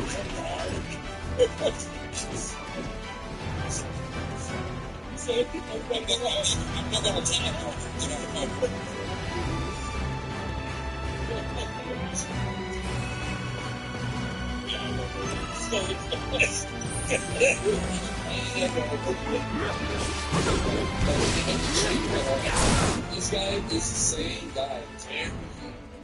Same guy. Yes. Yeah, double fire. What's such a fire? I guarantee you. Same guy. I'm not gonna.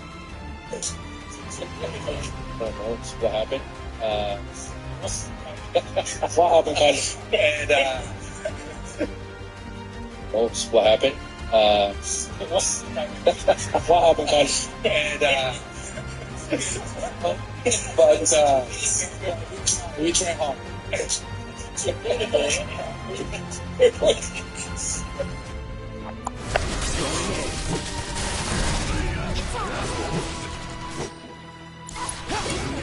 Guess it's my turn.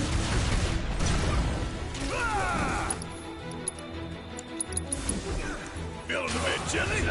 Golden opportunity right here. You got this. I got this. Good luck. All right.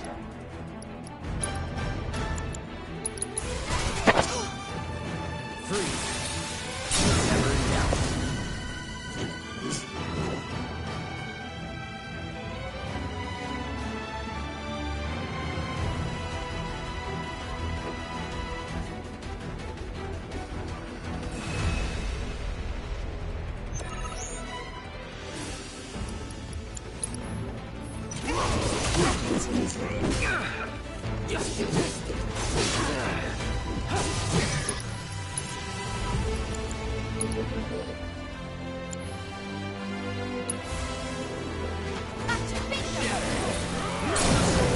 Let's finish this. We're out of luck.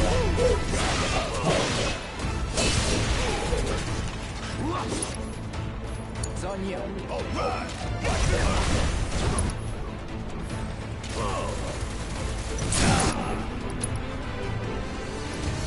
You ain't getting out of this.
The city seems to have the building with the main signal video the they are the road passenger, so to run city streets, they are switching to safety features. They have a TV technology or integrated. They signal need for having stable interplay.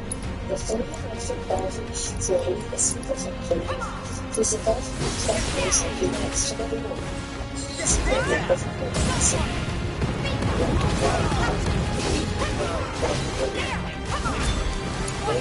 Let's get this.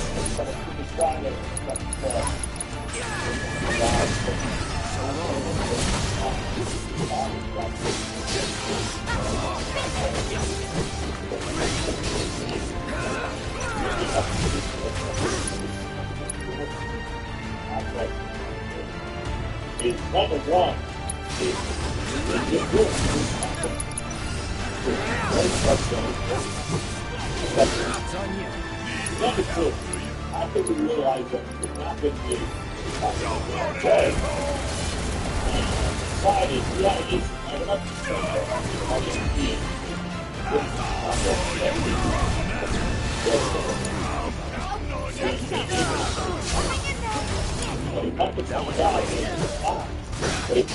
Keep it together. and basically got it back. So we both put that out and video after the paperwork that we want to go. Which we had time to do all the time.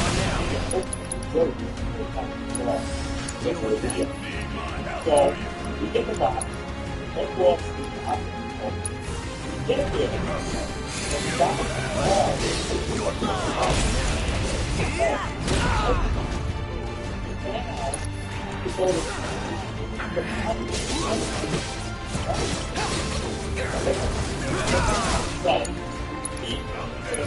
Basically followed by the house.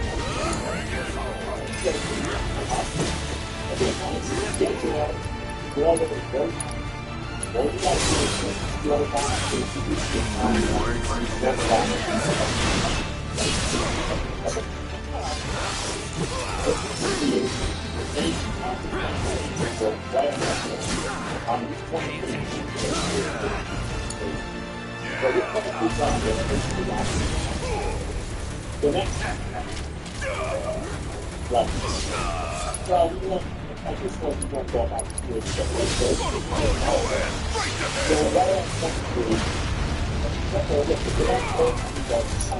we'll go right to create, right to making, and then we'll jump on DVDs and find out.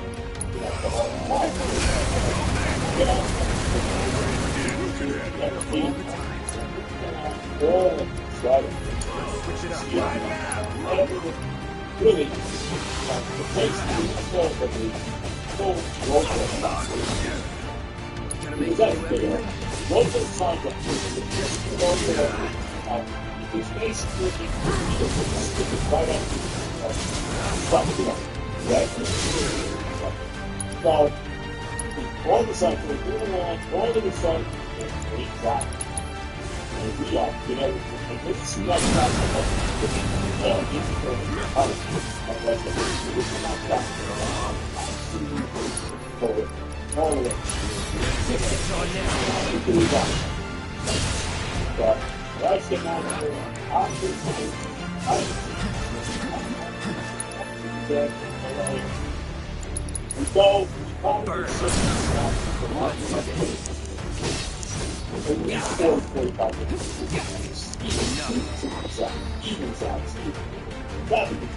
there's very few things in the world that works. Nothing to it. And when you had to compete like I did for all those years from shitty Jersey, it's almost 72 years old, I'm out of the traffic. I mean, traffic is something like a very difficult time to do. So anyway, finally, we see this sign for Route 19, Clifton, Addison. And right after we go Route 19, I tell my wife, get off. We get off, right? So we take Route 19, follow it, basically to Clifton, New Jersey. And they get the peanut out of my mouth because they just got peanut butter. Drag my back to here. Anyway, so now on Route 19, let's get over 46. And okay, good. Let's do off of this and get out 46 and go back home now. So get off the end of the 46. From what? How old is it? See, okay, well, this is West 46. You know what, West? You know East. We see the sign for East, and it takes us into a U-turn. Not even out the freaking 46. What a disgrace. It takes us into the goddamn U-turn. So we went through the stuff. We come out. It says 46 East or right. We make the U-turn, and there's really no sign, but I said, I think this is where you gotta go. Let's turn back to the Is that it? So now we're at the So we take it 4 to 6. Keep it And we're together. going to drop it. So I'll probably make it like 1 So we take 4 to 6. Basically, what it's all the parts. Get out. Get out. Get market. Take it. Right? So she does that. Get up on the floor. Get everything. Drop her again. Everybody's getting out of 7. No big deal. Get on. Fly. That's all. Fly all.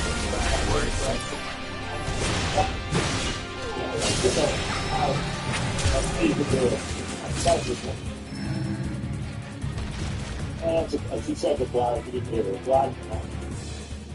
There. Don't come back. So now we get home. So now we're home. What was that? The snakes of the kids in the ground. Get home. And, it was too early to line up the numbers, so we waited. So when they stick, if I was drinking, I would have had a cocktail, but I don't drink it. So he sets the box up. Are my trials not challenging enough? Needless to say, many. Right? TV goes on, right? First thing we heat, now we're supposed to go to my granddaughter, I don't think my grandmother's up in Valley. My great late grandmother, the great Anna Conti, makes sure that's, probably get more to raise. Hazards awaiting. Where? Even though she got a little aluminum. So anyway, certainly once my grandfather died. So there's nobody kidding. So anyway, so my granddaughter, my wonderful granddaughter Simone, she's got a volleyball game today in her town in Brooklyn. So we were planning on going, right? You put the TV on it, and it goes right to News 12, okay, which is giving you all the, This is your captain speaking. Outside your window, you'll see open water. Be advised there may be sudden ocean swells. That was it. Because they had a waterplane break, stuck in her eye. I'm like, you gotta be kidding me. There is no extra way that I'm getting back in that car. I'm ready like that. Getting back in that car. And see traffic again. Every side. So, and I'm just, it's so far away to the grand watch. So I'm asking for the day that I so anyway, okay, so I'm taking my picture there, because you gotta take it there, the guy, I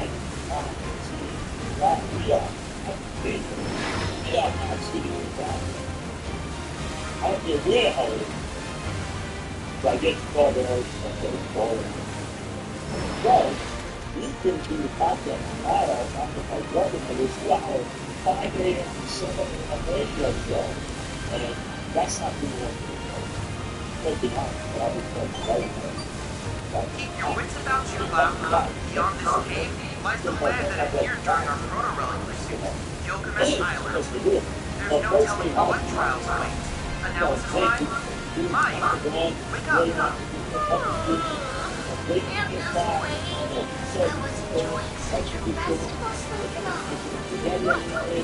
Where are we? I need you to run an analysis of needs in the area. Yes, right away. I can't offer any guidance. Not unexpected. I'm detecting the signals from all the proto-relics we've discovered thus far at the coordinates of the head. It would seem our quest for these artifacts is destroying one. I wish you the best of luck, Cloud.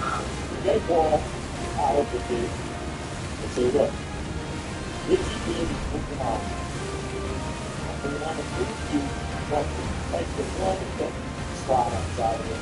5 a.m. That wasn't good. Like, I wasn't good at the games. I said, okay. Less money, Bob, or whatever. I said, okay. Then, about a month ago, I get a phone from them. So, what's 5 a.m.? It's 7. Because they got a 7 o'clock, I believe, they got it. And then we got But football shows up with 8 to 9, and then push the time that they're not ready. There's one crowd, you're a crowd there. So anyway, so now I'm doing it 5 to 7. Now I'm doing the show with Evan every Monday after checking it. Because first on Tuesday, because I was Monday I was foul back against Bill. This is it. The mysterious landmass I've wanted to see since it first appeared here. Gilgamesh Island. It's pristine, despite having been submerged. I assume the ocean must have shielded it from the magnetic fields. But the question remains, how does a once submerged island catalyze a dimensional distortion? It certainly gets the gears turning. Oh, excuse me. To review, we're after the Genji equipment, formerly known as proto-relics, as well as the bladesman of legend who covets them. Both should be somewhere on this island. But where? And that is the last thing I would like you to investigate. And I don't think they want to tell me I'm bad. So they just keep squeezing me and squeezing me. And I'm at the point where, the chief's basically squeezed out. So I'll be on again tomorrow from 5 to 7. And I'll be doing the show every week on Mondays after the day. So that is the story of the How I have longed for this moment. Ever since they've left my care, I have been counting the minutes until their return.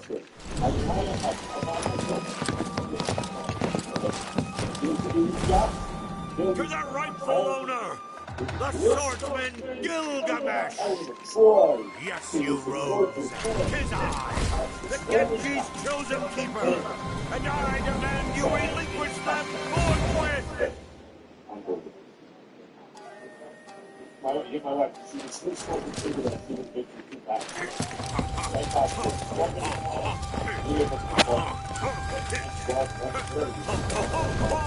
not happening. So that's it. So that brings us to now. And we now do today's topic. There you go. So we haven't even talked about any sports yet. Nothing. We'll get to the Mets, we'll get to the football a little bit, little different field. I'm not going to sit here and break down games on Friday. I'll give you my picks for the Jets and Giants. I had an 0 and one other game. I had an 0-3 lead last week. The Jets, the Steelers didn't cover. I went against the Jets, they didn't cover. Although I was right about Hodges going 4 touchdowns. My darlings. I took the Giants. I thought they played well. They lost 21-6. And I took the Patriots against the Ravens in Foxborough. I lost that game. That was over. Well, we'll get in its place. A couple things before we get to the spots. Number one, Charlie Kirk, God bless. He was assassinated 2 days ago. They had a turning point. I'm sure most people all know what the deal is now. God bless him. All our praise to his lovely wife, his good children. What an absolute disgrace that was. And I don't want to take it any further politically about it. And when we're done, but may you rest in peace. Don't. And then the other thing is, how about the president, Big Don, last night? I think you mean your funeral. How great was that? And how great was the reception he got in New York at the stadium? Very well. Now my daughter, as I'm trying to do the podcast, of course. So anyway, talk to her upstairs. At Sierra, discover top workout gear at incredible prices, which might lead to another discovery.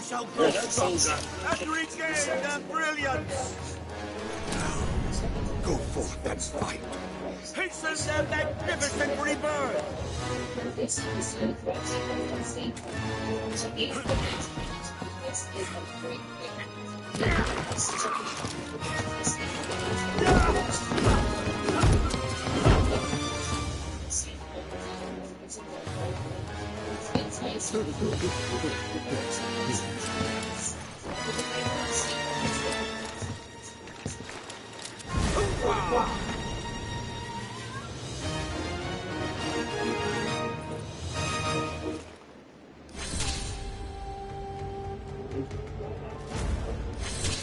Getting back to their home. So Big Don was against Sanding last night. Got a tremendous overlay. How about the fact Randy Levine and his high-level family. Whatever. But I'm very good. And I think the chance it's good because the Charlie Bolton assassinated through baseball, they actually had a home of science. Now, I don't know what I think was going to be the Mets, you know, when before you get to have a home of science and Charlie Bolton. I doubt that Don would have to step through the CDP over the regional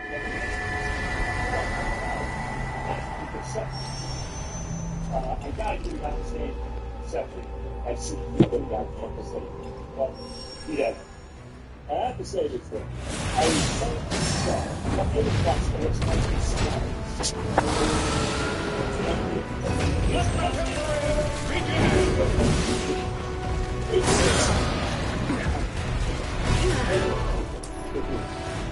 but I was very disappointed when they did that for the Yankees. Not one. I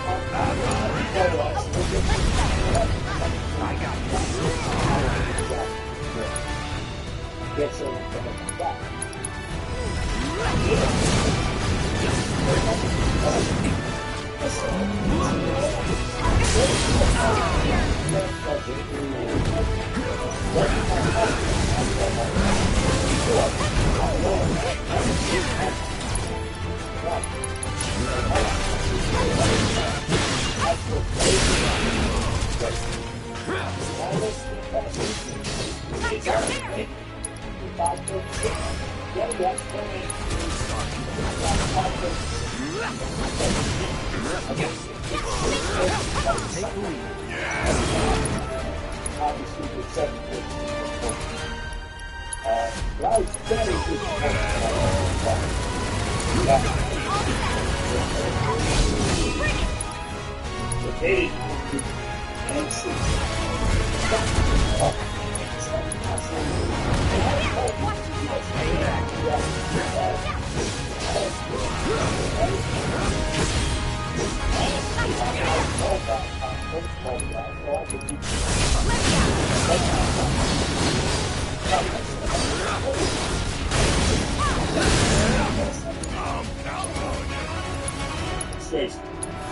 Let me get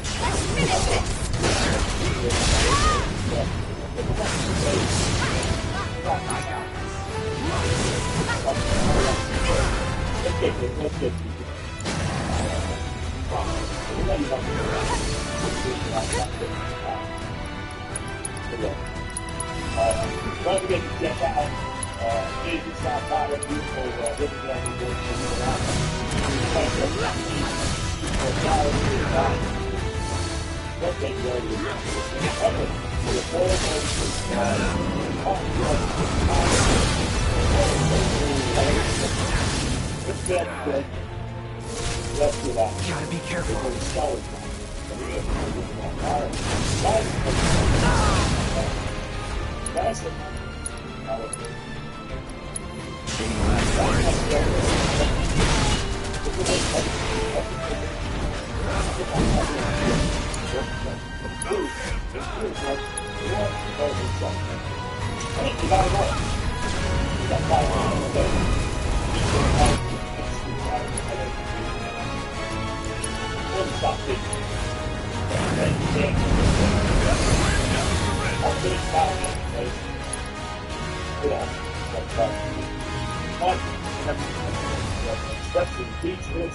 I should have,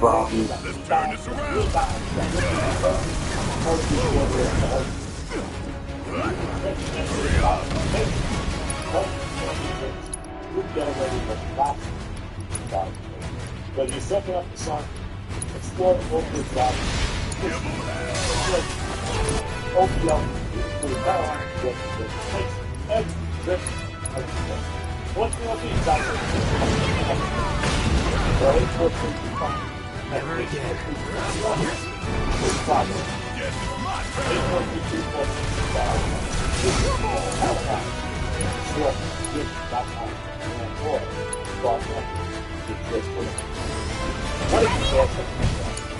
How they won are 15 this way. Got their ass handed in 14 to Philadelphia. Right now they're on the game. They're only a game and a half ahead in the wild card. They're only 5 games over 5 games. They're on 13, who's 45-24. Never slipped their best record is. Never slipped that much. Keep it up. They are 31, 47. I'm gonna blow your ass straight to hell. I don't know if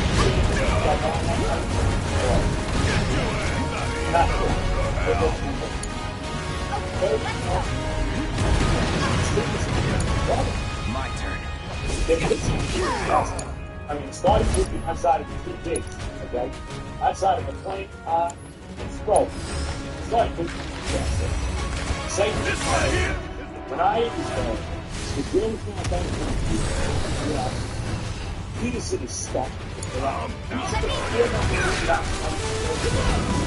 takes the ball. And you take it out. And the ball takes it out. After it's 4-3. But you know the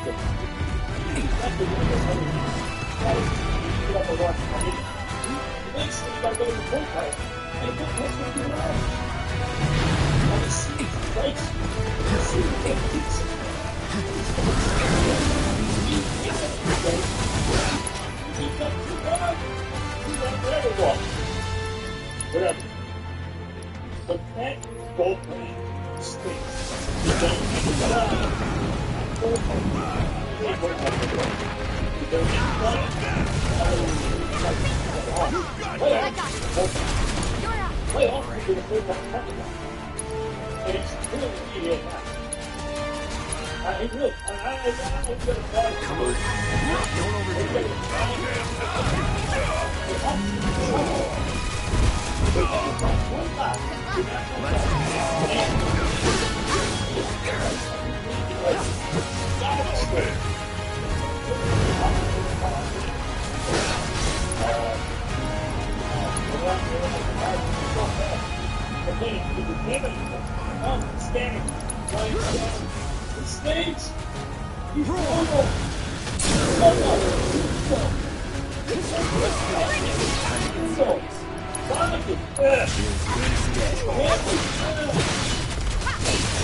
Only got 2 more to go.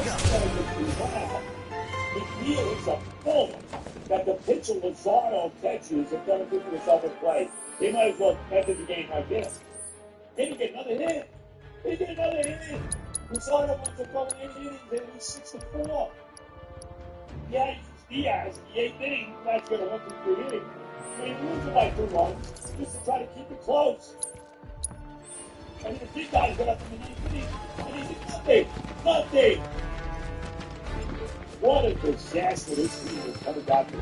Let's be honest. And look what's ahead of them. Look at 76 and 71, right? That's all. What of the temporary boy? Until my treasures have been restored, you shall not. You wish to gain entry, then you must seek the temple. Right? First off, the one right? And he wanted to go Park State in New York, but he said it at the bottom. But for all the things, that was never the biggest game in the ground. It was, he never went more than 6, 7 innings. He got the hit ball. He won like 3-1. And he goes every game. Every game time. And he couldn't make the ball. No ball. He was outside. So we'll see what happens. Tonight, I don't know. They got 3 games with the Yankees. And they play Padres, who were ahead of them in the standings by like 3.5 games. And these are big games for Snake games. So where is this team at? Where are they? They go 6th straight, 3-4. And we've seen epic collapses before. 2007, 2008. This is even more epic than anything. Because it has been a slow movie. The evidence is from this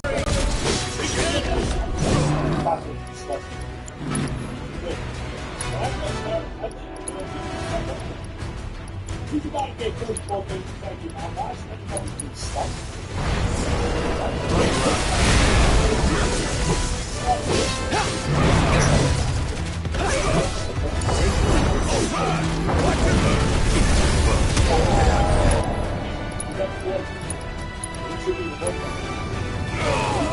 Hope you don't mind if I fit in for a hole. Let's go. Watch yourself. My turn.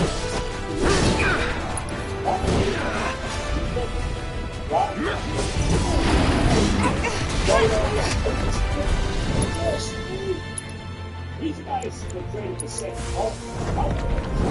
Calling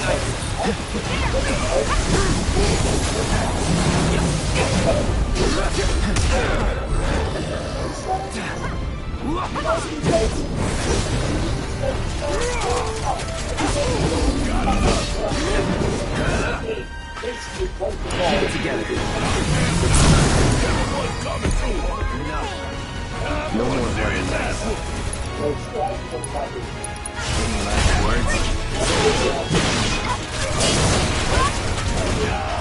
Don't stop now. Check out this shit right here. Give it all you got.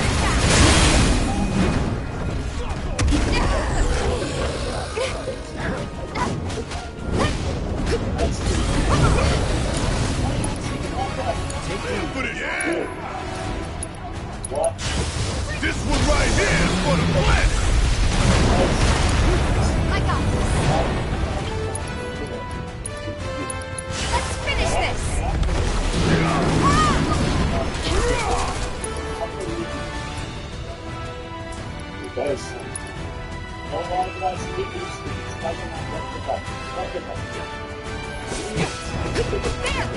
Keep it together.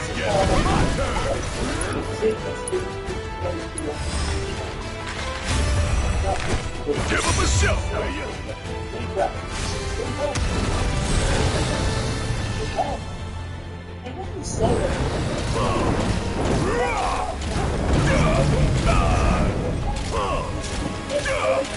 Suck on me! Let me handle this. Bring it, doggy. Let's do this. No way. Baseball geeks, you're all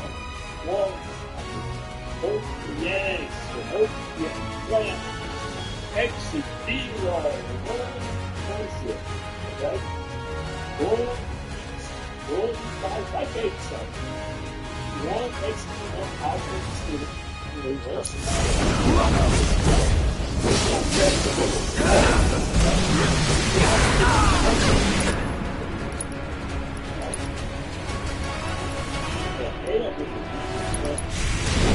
Take the lead.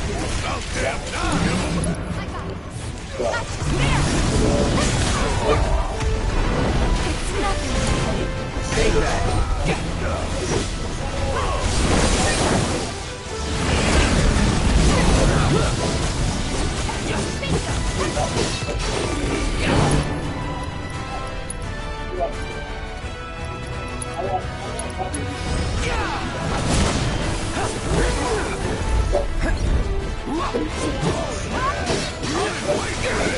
It's on you.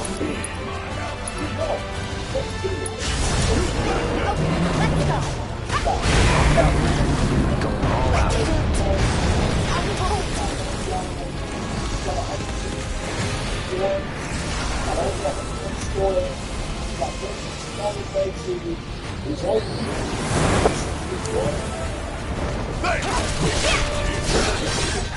I'll be fine. I got you.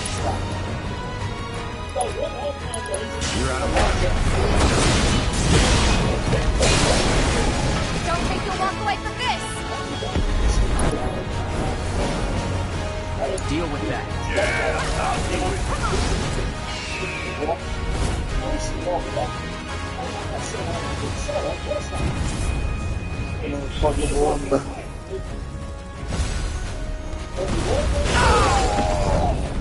Not looking good.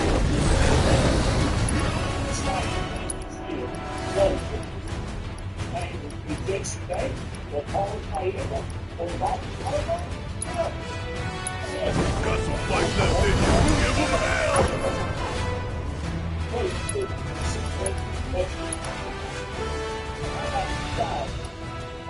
The rest of the way, just getting clear and then doing some damage once he gets it.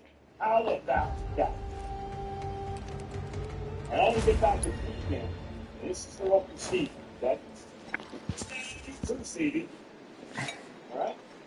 I'll come to this one alone and get out. Because it's not going so damn well with the baseball. It's on you. Reach in! Bring in the heat! You got this!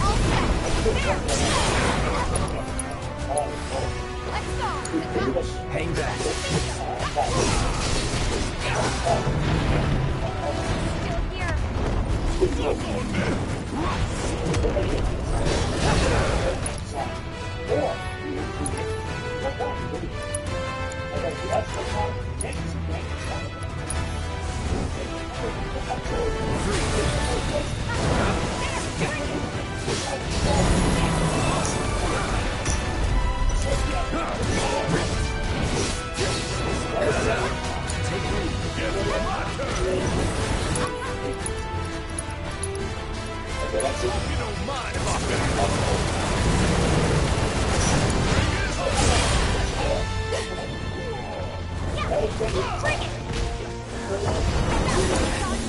I got this. I'll handle this. Good job, good job, man.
Good job.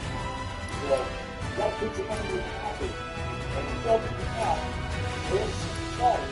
Say, why is it that people mistakes on my team? The picture had that big moment on the Pittsburgh, but Hell, do you?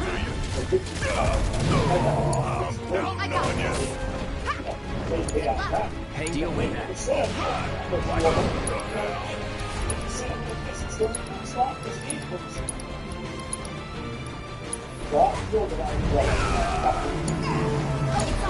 Take it over.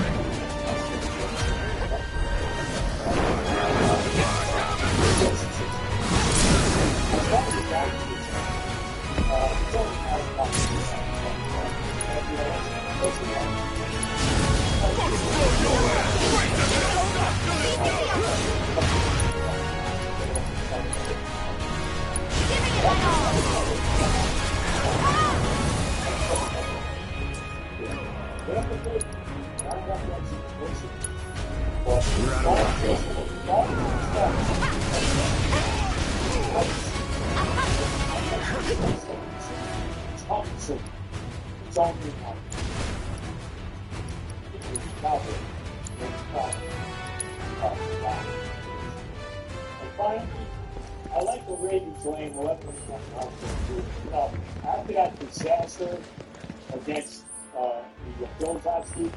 You know, I think he's a great addition. Ground flip was one game last week. I wanted to go better and with my 2016. I think we're going to get one. I really do. I don't see any sense. I understand that. But I'm taking the rate. So, you just want Cincinnati. Should get fully running.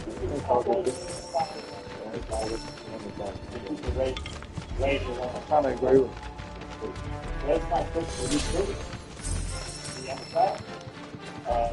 Everybody, enjoy the weekend. I don't know what to say. I'm saying let's go Mets. I'm so people. And when you get tonight, can you beat the ground tonight? Good night. Stick it up, you guys. And I thank God. Very rough day. God bless everyone. God bless America. God bless you. Our country is blessed and going to be up. God bless. All the love. I'll talk to you on my brother. Let's go, Jeff. See ya.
What is your reaction to the fact that as a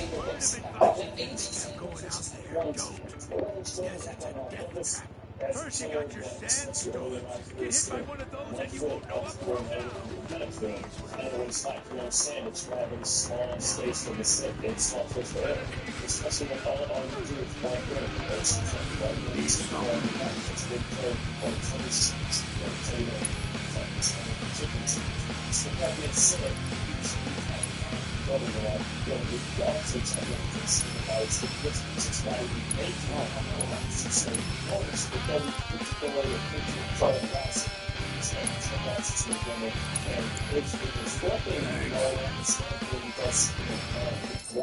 And make us you always put the ball in your outside hand.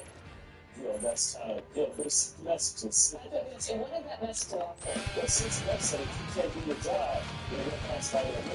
And, you know, nobody's sick, and if you can't, it's great. It's like those courses, you know, and it goes for everybody else. Hey, you might get taken off some practice. We don't understand that, you know, the higher you are on the popular or on the swim pole, the more leeway you get. But you know that everybody's going to be held accountable. Like Brian Billy used to tell us, I treat all you guys fair, none of you guys the same.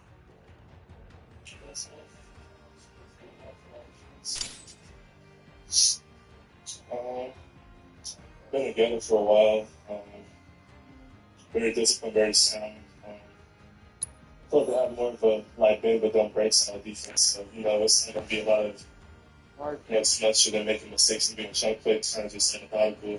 You know, whoever's going to be the most disciplined, most physical, seems to be the one to come out with the most stops and points.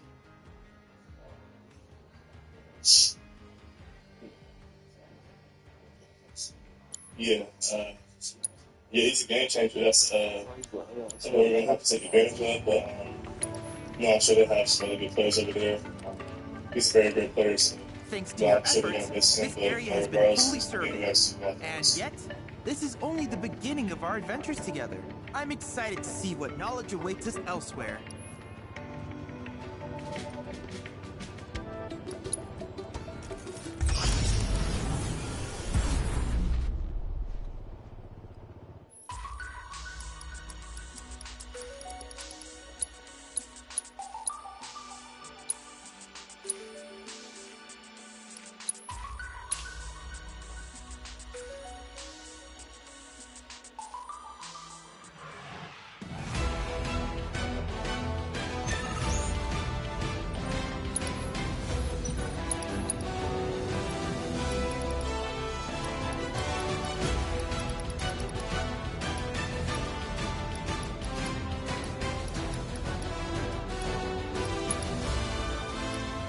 enough of you. Not bad.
I think I'm just winning one something.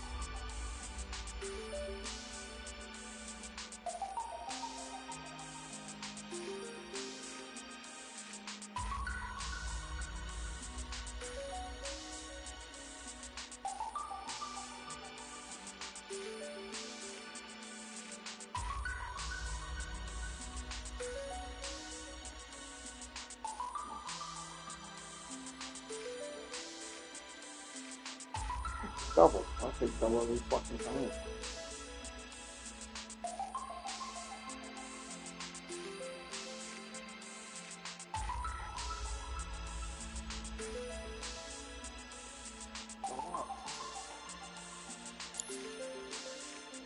Analyzing one's failures can prove instructive.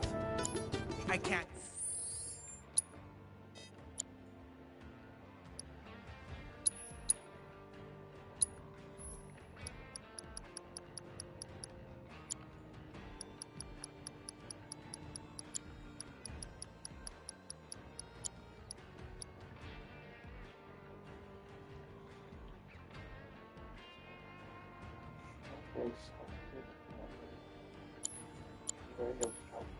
Help but wonder where we'll meet next. So many fascinating possibilities. By the way, have you... I attempted to survey the sands. I caution you not to neglect hydration.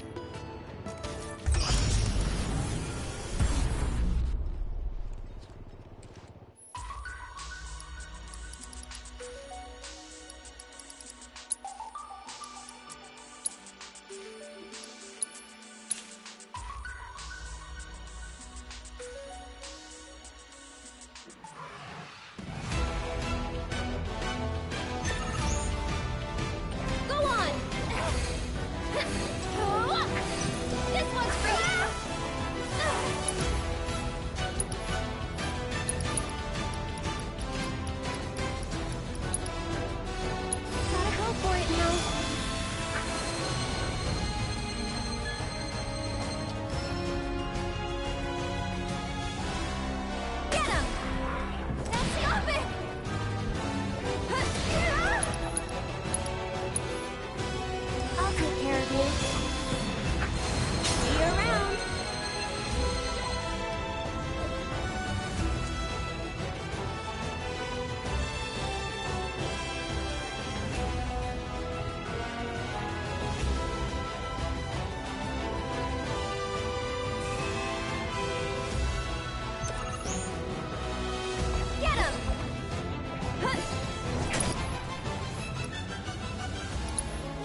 Symbols, a PlayStation podcast, is brought to you by, well, if you want to learn how to support our show, patreon.com/wrestling.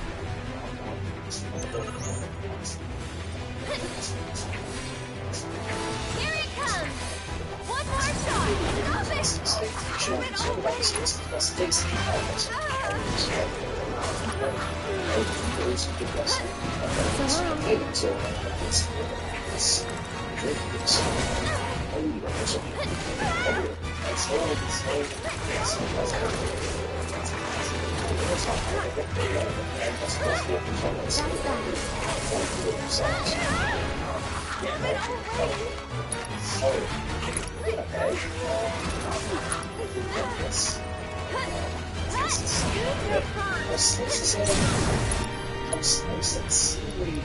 Stop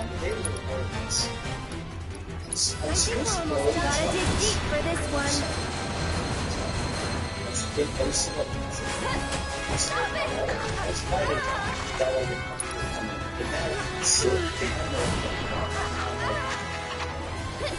That's it!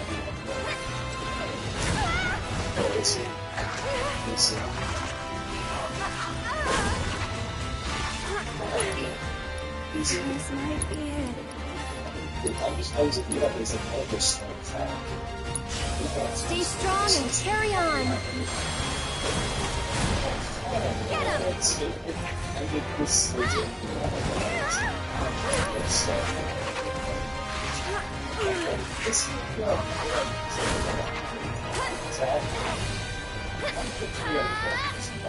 one's for you! Good night.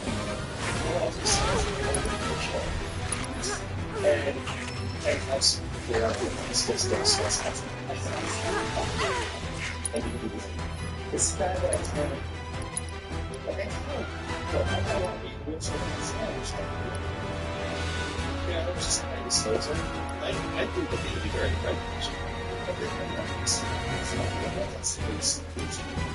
But I got this whole thing. I what else? You can go with it.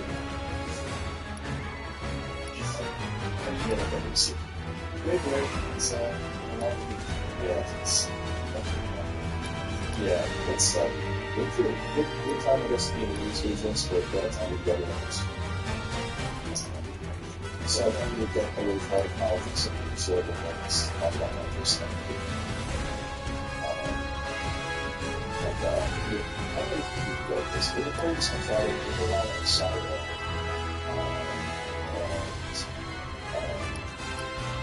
Yeah, I love the idea of the best way to be going. I'm ready to feel that I'm just going to have this. I don't want to try to just go to the video. I'm just going to have this now. That's what I like. That's it. And get him! This one's for you!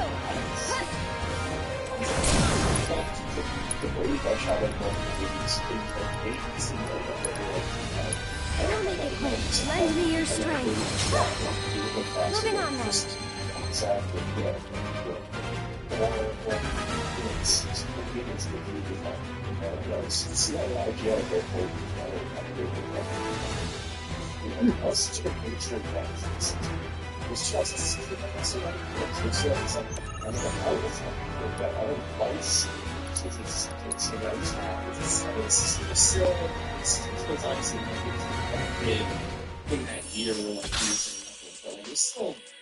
Everybody knew it. Yes, it's out of movies.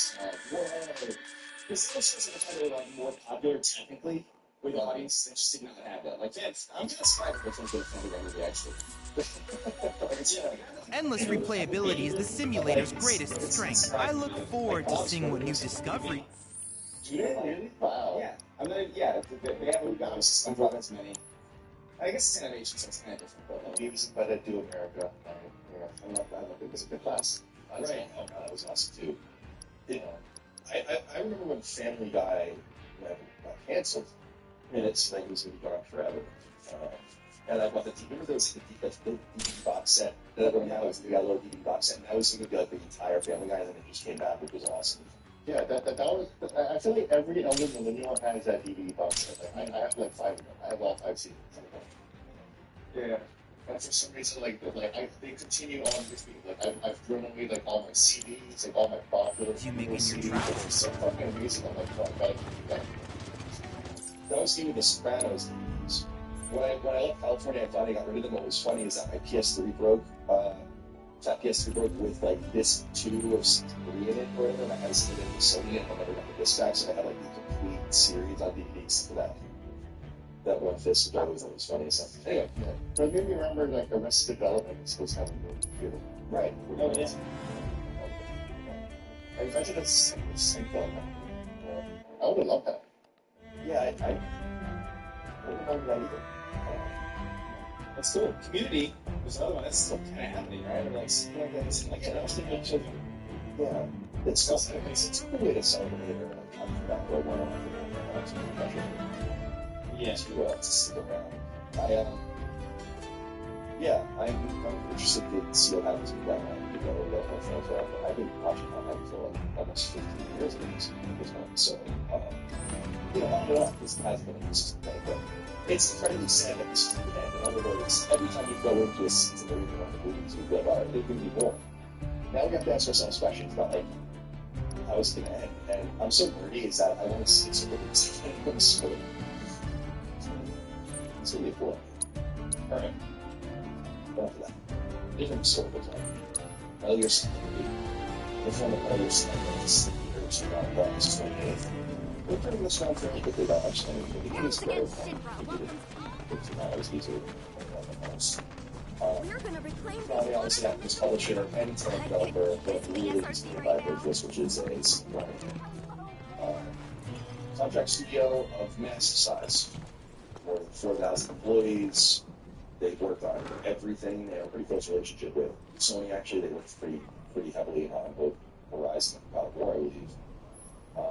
But they worked on Assassin's Creed ports, Batman ports, Final Fantasy ports, Alien War port, Dark Souls ports, Bioshock ports, Hogwarts Legacy ports, Dying Light ports, and so on. They worked extensively on Suicide Squad and on they, I think, made that entire, speaking of shows like Family Guy, South Park, Snowdan, which kind of came and went. Yeah, it's not here. And most recently, there was also for that sort of contentious Oblivion. But this is their most recent game. And much like here, of course, with Delta, is something it's the first game by far in the most 1964. Most of the rest is supposed to be 80s, 90s, 2000s. So this is an origin story. We actually talked about that was about 2021, which is the first time I ever played it. I wasn't a fan of Metal Gear Solid 3. I got the story with us with time to know about it was funny. That's the season one. They just struggle with their person action from that era. And so I went back and listened to that podcast after I took my notes and played the game a few times, and it's like, yeah, pretty much exactly what I remembered, how I remembered feeling. I feel like this game is such a huge step up, and it's such a joy to play, and I think it's kind of the quintessential, in my opinion, maybe this is the quintessential Metal Gear Solid experience. You have, of course, the original PS2 and subsistence with the 3DS version. You have the PS3 and Xbox 360 ports, so there are a few different ways to play. What's around the world, see who gets some high-level thoughts from you guys? Gino, so do you? Metal Gear Solid Delta State, I assume you had this early? I did, but I didn't play it really until that was my pivot. Did you know one PR? Day 2, they didn't contact me at all. It was, I get the music out there, they thought it was interesting. which is often the case. I love this actually. So I think also, yeah, talk to stuff. Yeah, I vote for this. I can't go ahead. I vote for this. It's the original visual. That's always going to be my things. That's, I think this is, the reason why I have no issues with that being spelled out at all is because it is, one, a great work, good version. But two, I can see it as, because the original games are so good, I can just see this and celebrate it as another version of the original games. Because it is essentially pretty much the same game. I was happy that I was talking about the gameplay or how to control it. I miss the chance. I was curious to see if we were going to do this way. The controls so much with that, and I appreciate that. Well, I was the game like 1,000%. I fully engaged with that since it's fine. That's what you can put it around the camera. It's just that you can do this kind of water. Oh, it's hot. You can play with other controls. I play with moves, and I love it. You know, I have no complaints. I think it's awesome. It's an interesting fusion between, it's not just the Phantom Pain controls fused into the game. They really did do a lot of thinking. That's what I appreciate most about games, that they were so powerful in adapting what could have been the Phantom controls, but make it fit within the game logic or the game pacing of Steve. So, the animation is still kind of stiff, slow, and it's because the game is kind of pacing up, to have this kind of slower pace, it's just stopping through these different scenarios, different stages, because the game itself is still, obviously it's a lot of dead space for me, where they were able to kind of turn all of this of the USS Ishimura into just one US empire, this is still separated by loading screens and like stages. So I think it really does retain the true spirit of the game. Like I don't see this as anything other than just a great version of Metal Gear Solid 3. And it is one that I would recommend to most people. That's what I would say. Yeah, okay, fair enough. Just what are your thoughts? Yeah, I mean, I loved it. I mean, I played, like, Metal Gear Solid I was really late to Metal Gear Solid. The original PS1 Metal Gear Solid, I didn't own until, like, recently, and I still haven't beaten that one. I just find it so hard to play now. But 2, I remember being on Vita many years ago, and I loved it. 5, I remember playing the cam, really getting in that game, Steam Deck. It was just perfect. The Steam Deck game, I can't believe how good this is. And so I think over the last couple of years, really been getting into videos way more and faster. And so this was the one that I kept hearing about Spirit. I kept trying to get into it, I kept I just kept falling off of it. The controls kind of caught up to me at a certain point. I didn't really take anything else. I think I got into I got surprised to Dread. And then other things came out, and then I went back to it, and I was like, oh my god, I can't wrap it up. So I have some experience with Metal Gear 3, not entirely, but where's the best playing this was like really. So I was a little worried because I was like, oh, I wonder if it's going to be the same thing. I'm sure I'll finish it, but I wonder if I'm going to have the same graphics controls. I wonder how much they tweaked it. I wonder how much the change this is. And I think it's pretty fundamental. I think they changed everything they needed to while exercising a really appropriate amount of restraint. They didn't get too ambitious with it. They didn't, like Gene said, make it this one continuous kind of loading screenless sequence. They didn't fuck with the identity too much. So I think the big solution, I think, is the crouch lock, I guess, and the over the camera. And that's kind of it, really. But those changes alone add so much to it, where it's it just makes it so much more approachable. and it makes it so much more inviting. Like I'm not thinking about like, oh, I'm gonna press one of these lists, and then I'm gonna get to it. Now I'm just, oh, I'm gonna get it. But I really great time. I think it's probably one of the people's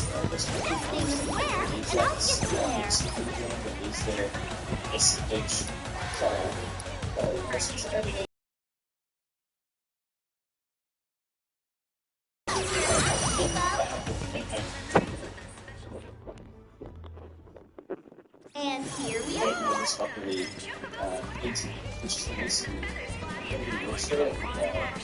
Can't say I ever expected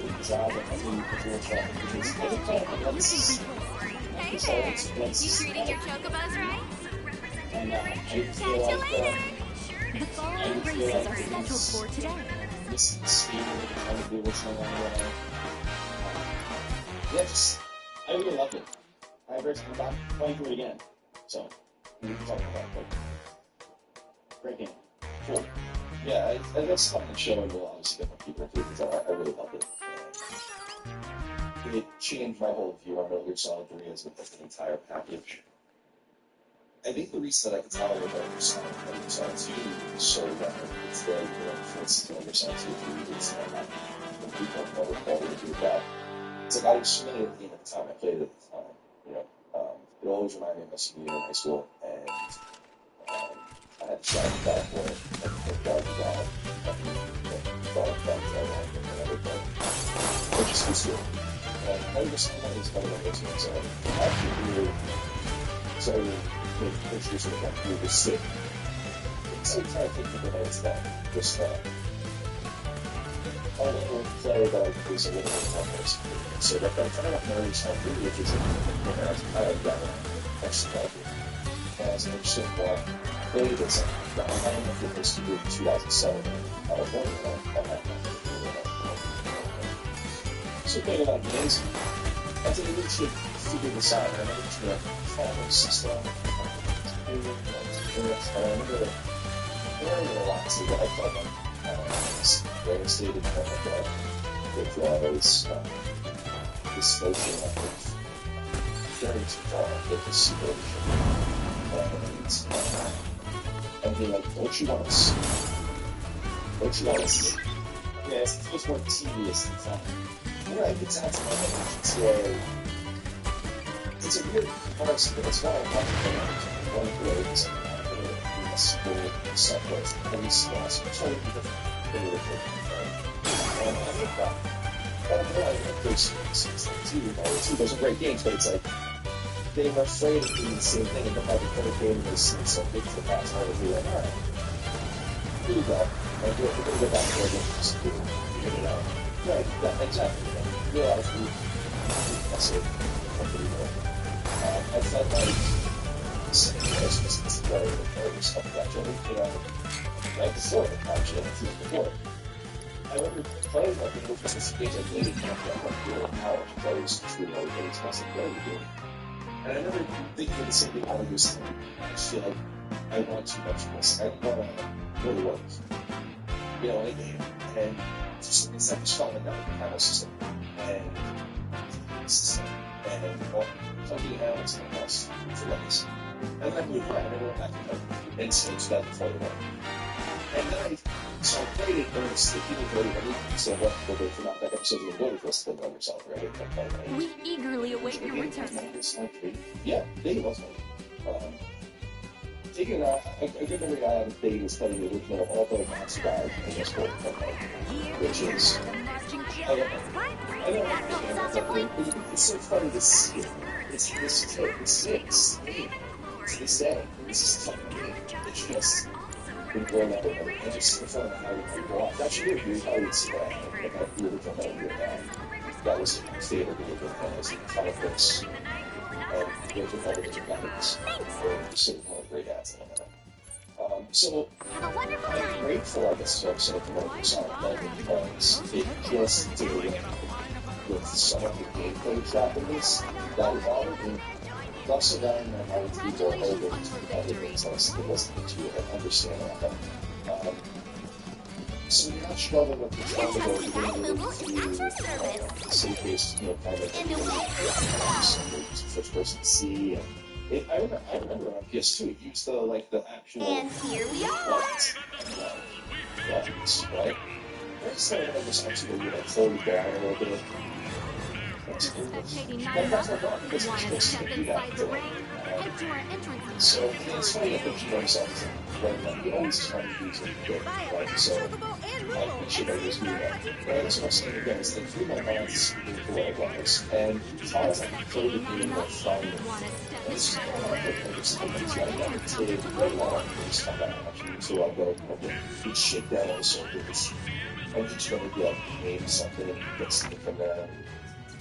You got these neat save files. I still couldn't play at that level. And if I could, it would be a real struggle for me to really have to build buttons. So I never considered playing Metal Gear as anything other than a light stuff. You go into an area, hopefully you don't get seen, do you have to do, get a gunfight, some sort of get this. Want to step inside the ring? Are you interested in joining the fray? I was like, I'm going to play this without playing.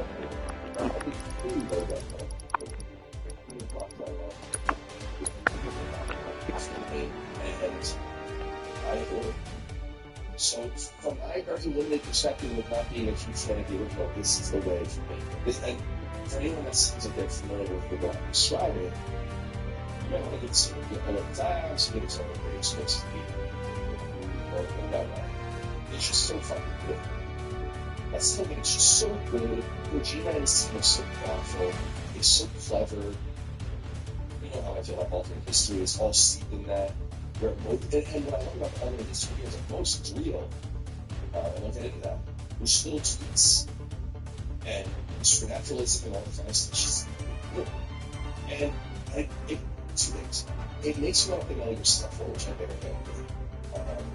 And I imagine you can all know this some sort of attitude collection of those videos. The second thing is that it spins up in my mind the idea that I'm actually kind of like a bona fide Metal Gear fan, I guess. Because now I really love 3 of them. I've always loved 1 and 2, but I always felt kind of a big fan. I always loved 3 and 1 and 4. The Rockcast for 4 and all over it. It's a lot of big people. I feel like that was the first must-have game for the console. It was Vincent Chambers. It was so good. It's the reason why I have a son on PS3 that went to my TV was this it's just another reason I voted. And even those trophies are just something many years later. I think it was like 5 or 6 years back. You know, like your codes. Yeah. I actually thought about getting trophies for that game, and then I realized what you gotta do on those. It's like I really like as you said, like when you really gotta fucking lock into these games. Achieve everything. It's fun. It's too hard. But like it's a test that you really gotta focus on. And yeah, absolutely.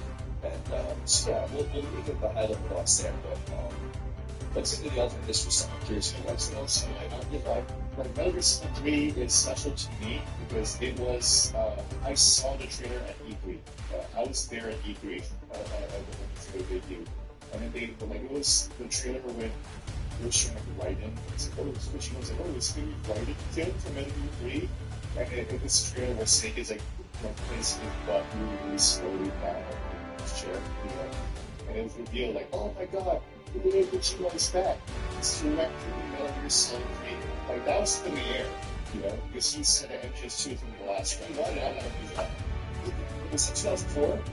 Yes. Yeah, that was my first screen. Like, dang, yeah, that's weird. I love that shit. That's funny. Like, we all ask each other if we see pictures. And you know, it's hilarious. Well, what if you probably should do it?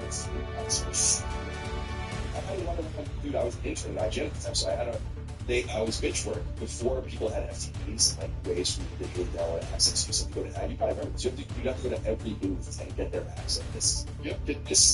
And game footage was literally sitting you on tape. And so we had to bring, which is crazy when you think about it. And you just had to bring all this huge stuff and like ingest the tapes. It was my job to go around and give people business cards, get their access to upload.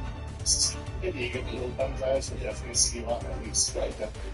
I have some of the CDs that I kept, like I think sets I have. It's just like cool stuff like that. But now, by 2010, I would say that kind of changed. It was go to this website. I'm pretty sure I saw it in my like one of the CDs. I don't know. And also, I do have a signed copy of all of this all of these that we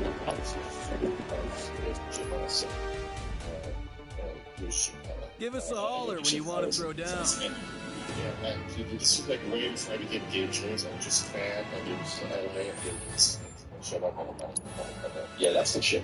But yeah, I think that hits one time. Only that once.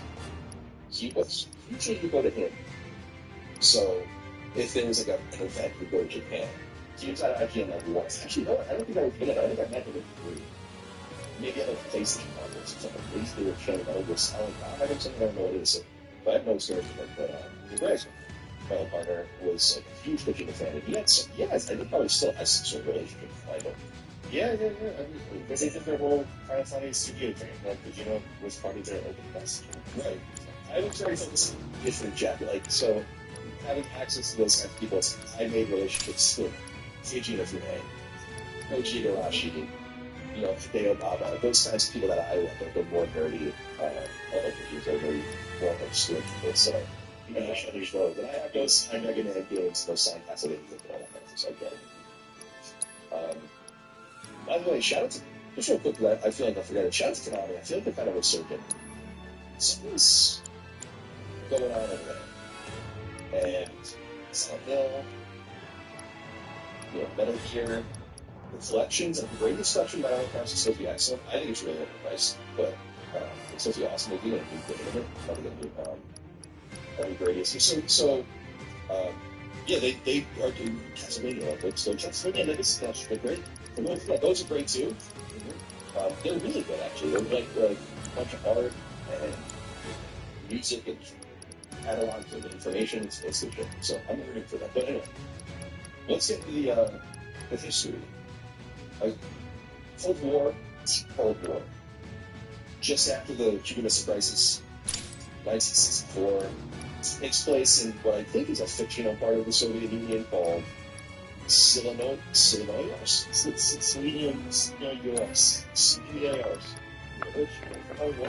Pakistan. It's fake. Like, people can picture Russia. It's like, if you're like in the northwest, obviously the Arctic Ocean in the front top, and then the Baltics and like Ukraine and Belarus and all that, and then I think you get when it starts going to the south, like in the southern border, then you're like Kazakhstan, Mongolia, China. So it's in that little obscure region where Russia's a huge place, no one lives anywhere except for most of So it takes place over there, and we have a little bit of the Kuka with the Fortress mission, and then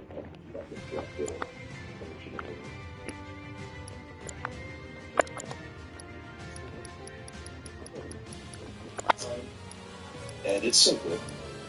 And I mean, this is the knockback episode of the dig. It's like I didn't understand the game well. I actually thought a little bit about that. I thought at the time because I intentionally didn't read anything about it. I didn't know.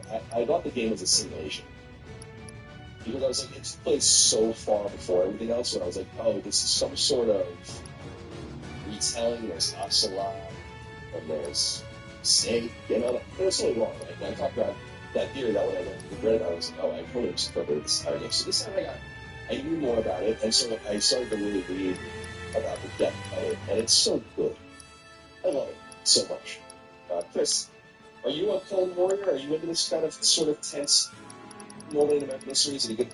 Do you like spy, sneaking, sort of? I mean, this is kind of the time and place for it. I don't know if this stuff resonates with you though, because some people really love this tenseness of the Cold War period, and I don't know if that's good. No, for sure. I mean, I like alternate history in general. I think it's why those early Assassin's Creed games, I think, hit so hard for me. It's so cool. Like, this is technically, like, it's unreal, but it's taking place at a real point in time, and these are real people to some extent.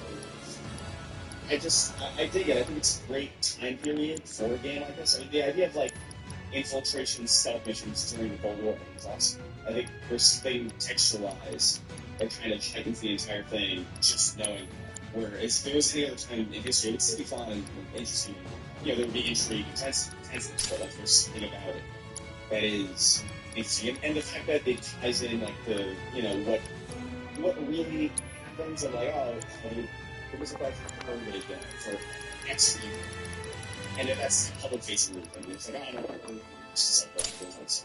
it's so I love that shit. So it makes it feel real.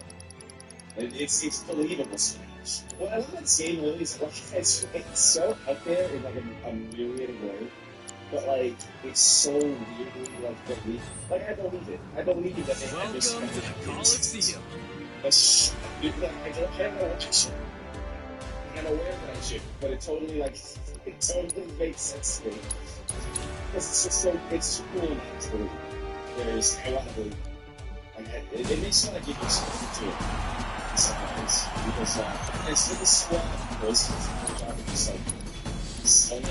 I love those like kind of stylized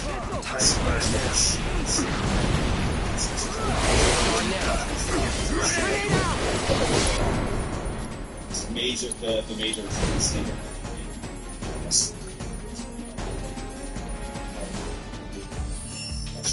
This it's kind of giving you the main conceit. It's after the We're all.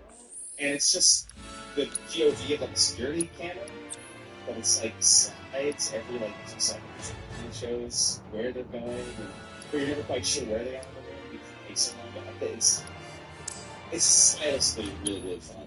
And I love the texture of the whole world. Anything that's alternate history, especially for that time period. That's really, I think, underexplored. I feel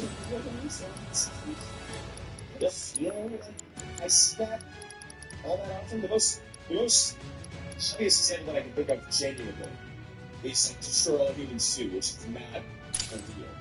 That's not even close. Right. Like, you know what I mean? It's like aesthetic. Ironically, Wolfenstein 2, which is another alternate history game, which we were just talking about recently, right? I think is Want to step inside the ring? Head to our Would you care to unwind with a good old-fashioned brawl? Yeah. The other one was, I think that was No One Knows Forever. Yeah. Like Lost Powers. Before Lost Powers, No end up.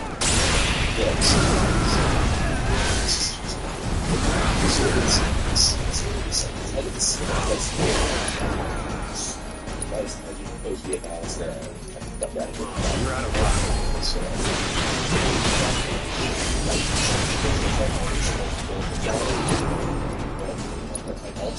Ultron happens, invited from the Rolling Stones concert, Vietnam War happened.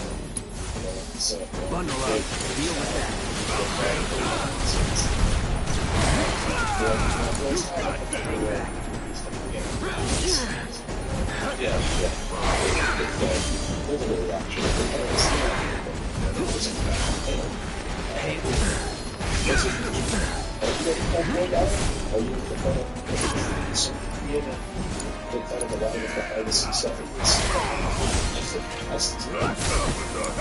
Take it over.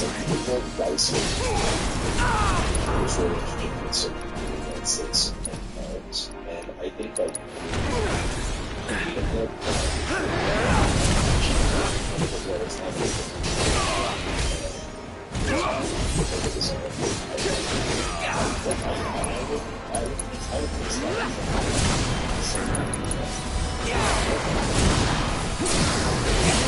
Going in. Yeah, that's what you does so well. Like, you're around a lot of these No more playing. Let's finish this.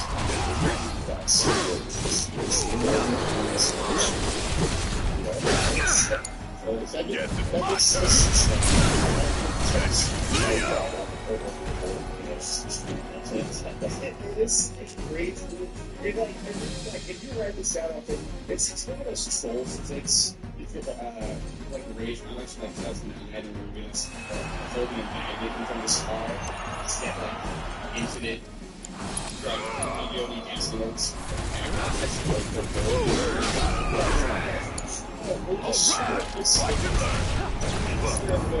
After the tank is sped up yeah, it's just like, they put their rockets to it, so it's really fast.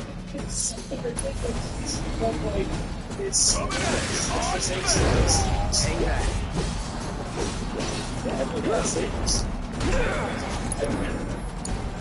Yeah, I mean, the Cold War is fantastic because it's that's why I like Black Ops 21. It's just not going to fit, right? Because, yeah, it's on you. It's perfect for how it's especially now. Bring it home! A lot of this is small out back there. Small agencies and everything else. Legally, there's a granite here. Race across. Let's do this. When you put something today, and it's in each folder of each got here. It's so much stronger. When we go today, we want to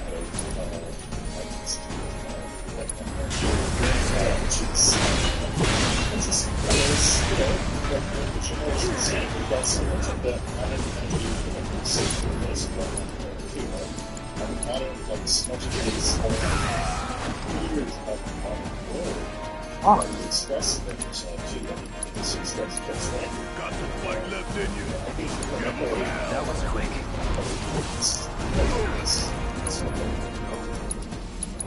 You gotta step it up.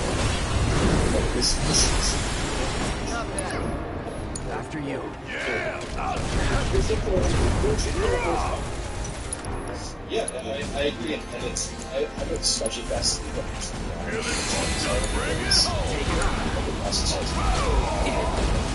So, before, that's what makes the television so insane.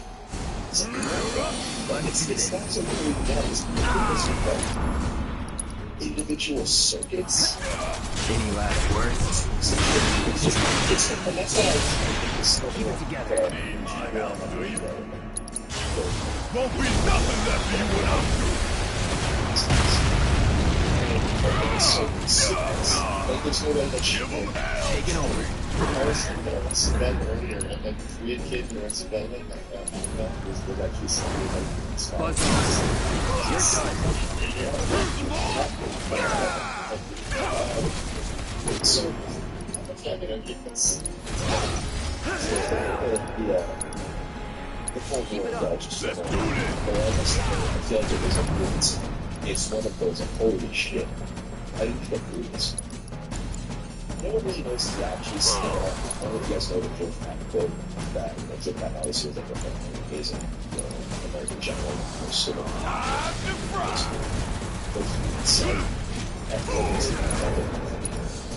Have you ever heard that quote that Danny around? I don't think it's some of the speech.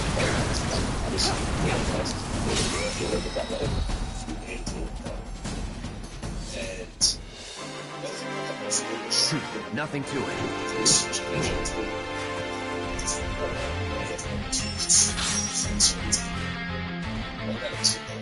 Like this was the next step of the it's just big World War III, and that's why the fast forward started. So yeah, and so on and so forth, which is kind of a I remember this being expressed. Enjoy your stay at the Gold Saucer. There's idea that I never thought deeply about that. Like, unfortunately, these awful wars of containment are the only reason that we didn't fight more directly, and that might have been the worst option, which was to just let the steam out, fighting proxy Chinese troops and Soviet-backed militias and all these kinds of things, and never really having to confront each other. So, through that lens, I think that most of what happened in the Cold War is unknown. I think we all know this, that people kept the peace, but that things like this probably, and I'm not saying things like specifically what happens in this game, but infiltrations and kidnappings and murder and all that obviously happen all the time. And I mean, we just heard, and Gene, I'm sure you're especially familiar being in the news business, where it's like that story just broke where we apparently sent the SEALs into North Korea in 2019 and it all went totally fucking pear-shaped, and they killed a bunch of people. And on that boat for no reason. Yeah, do you know this story, Chris? No, I haven't heard about it. There's something like the SEALs were sent in to like North Korea by Trump in 2019 or by the Pentagon or whoever, to place listening devices on, I guess, was it like Kim Jong Un's yachts or something, or like something. And so the SEALs went to this place, and they just found a random fishing boat, and they apparently killed everyone on the fishing boat, sunk the boat. Jesus, because like they were seen, basically. Yeah, because they were seen. Yeah. So, oh my god. I guess we gotta kill these things. Holy. So I think shit like that happened. I'm sorry. No, that sounds so insane that it feels like it could. That's a game. Yeah, it's like Metal Gear. Yeah, it's like Metal Gear. That's the. It's like Snake. Your mission is to place listening devices on Kim Jong Un's flag. Give us a holler when you want to throw down. Those are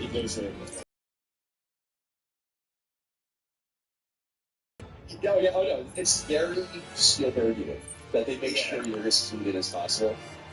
It's a smart writing device, but also like I don't remember if it was a tweet or what, but like I remember seeing or hearing this somewhere where like I've been following this whole snake or the snake method of conversation socially, and it's been genuinely helpful. So like at this party at Northridge, and you go Northridge, it still works. So a lot of people attribute it to like snake and consumerism, but it's actually just reflective of Japanese language. You know, when you talk to Japanese, you usually prefer what the other person said. Right? Yeah. But that's just been translated back. Yeah, for sure. But I think like it reads in a way that feels unique and actually kind of cool. Like it gives Snake a personality that is distinct from other. Yeah, I guess it's inquisitive, it's paying attention, you know.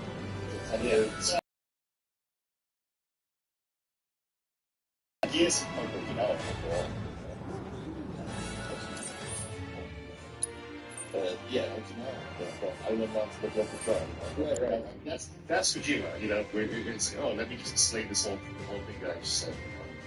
It's fine. It's great. It's what makes it all work. But it's 30. Yeah. I mean that's what paramedic is like. Just over seeing movies all the time. Everything say, God, I hate her. We'll get to her. I hate her. Just because it's like, I'll see. We'll get to all these kind of ancillary characters talking about it for it. But the Cold War is just interesting to me because there's like a lot of really smart and I think even-headed, level-headed people behind the scenes on both sides that diffuse what's seemed to be an inevitable situation. And even when things came to a head in the Missile Crisis, the Soviets were willing, and this is real, the Soviets were willing to like lose public face to make sure that this would be, because no one knew that we made a trade with them behind the scenes. No one knew that we would take the Jupiter missiles. And this is where the whole Sokolov thing comes in as well. It's like, and that's the alternate history, like just a little stuff. But like the Soviets themselves, the red phone being installed isn't a big deal. Of being like, let's talk, like make sure that this shit doesn't go off. Multiple examples of both sides, people that can mutually watch it, but then they didn't install it. And every time ended up being sort of like malfunction. Where like if any one of them were, so it's an incredible level of retreat. My stepfather, my mom's husband, one-time spouse, Larry, is retired now. He was actually a professor at ECU, but he was a one-time Cold War, and he was in the Navy as an intelligence officer for a long time. He's completely fluent in Russian. It's so funny when people talk about it around the family that the story that is that he knows some Russian people in the past. I don't respect people, Russian people in Boston, and it's speaks to the original Russian, like without an accent. And it's so strange, and like I know that he has so much in his head that he can't talk about, right? And it's so fascinating to me. And then he worked for the FBI for many years ago, and a photographer. But it's damn, dude, there were so, and he's just a normal. I don't know anything. He's a false, you know. When I was younger, I used to try to get him to tell me what's on his head. He wouldn't tell me anything. And it's like, damn, he's just a normal dude, suburban man. watch football and everything. And it's like people everywhere. It's songs that did all the support work. And so, just from that perspective, I love the idea of the Cold War, and then I love the setting of and how it kind of works into the upheaval. Fine, if you're that desperate to buy something. And I don't know, are you guys into Soviet history at all? Is there anything that's relevant to you? Like, very, very minimal. So, Nikita Khrushchev comes to power in the Soviet Union in the early 50s. And so the original leaders of the Soviet Union, most of the Bolsheviks took over, were obviously Lenin and then into Stalin. And Stalin's it's nothing personal. era was completely repressive. Obviously killed many really good people and purged the military and all the things. It's not even used why the Red Army, while incredibly talented and important, took a while to get going. Because they killed all all the people from the Russian Revolution and the people that they didn't trust and all the rest. In the early 50s, he dies, and people are. This is an important point, and part of it is that people are finally able to. I'd be like, that kind of fucking sucks. Not us, them.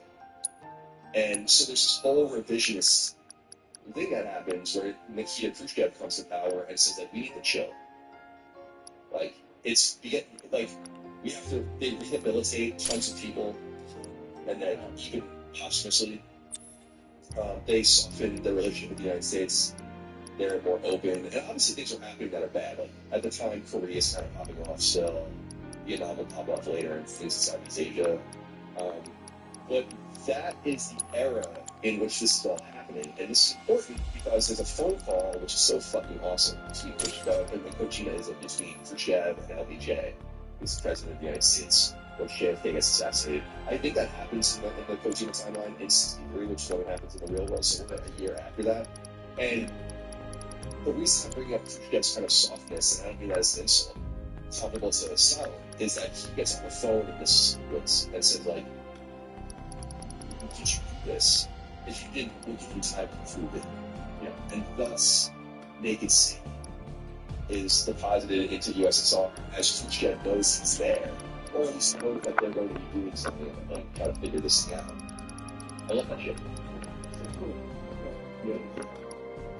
So it all matters. In other words, when Khrushchev dies, Brezhnev takes over, and he's more hardcore. So then it swings back the other way. So you can imagine something like this happening, and then thinking about Metal Gear's chronology around that time until 1989, 1999, it all falls apart. So, just from a history perspective, I thought that was cool. Because it rings true. They were talking to each other. They did take their weapons out of Cuba. Are you heading out? Get them simple out. So those creepy. Anything should happen to you. So Thanks to your efforts. The weapons. And yet, I'm excited to see what knowledge awaits us elsewhere. So that's the good shit. Where I'm like, cool. Very, very cool. And I love this. I don't know, you probably know more about this than Eugene was like. Kojima's obviously a student of this. I mean, clearly. When we say people advise on all this, it's so explored. Right? And just, again, this is resistance is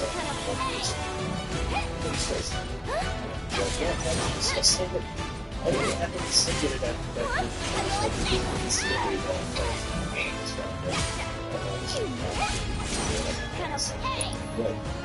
it's easy. So, what do you let's go back to the story here, Chris. What do you think about some of these characters that we have written? Obviously, they want to switch let's make it sink. Make it sink. Young man, really important genetically, ultimately, to the outcome of the way things go. What do you think of these characters? I mean, talk to me however you want about some of the protagonists. No, yeah, I mean, it is a credit to David Hayter that I like saying so much. I just love his delivery. It's so specific. But I mean, we haven't seen the big boss. So one of the big boss is interesting, and where it leads, and as where he goes later, just It's cool to see what else and see, Zero saying what I think is where's specifically so like in whatever it's cool just to see it's just very thoughtful, like the way it's put together and the way characters are utilized and like how they're depicted, and there's so much double crossing going on. Like, seeing Ocelot this early is fun and charming, and then that relationship kind of beginning. It's fucking awesome. But I guess like I really don't. I don't know. I struggle to conjure a character that I didn't really enjoy interacting with. Even Paramedic, who was just like, it's always like, oh, hey, Snake, have you seen it's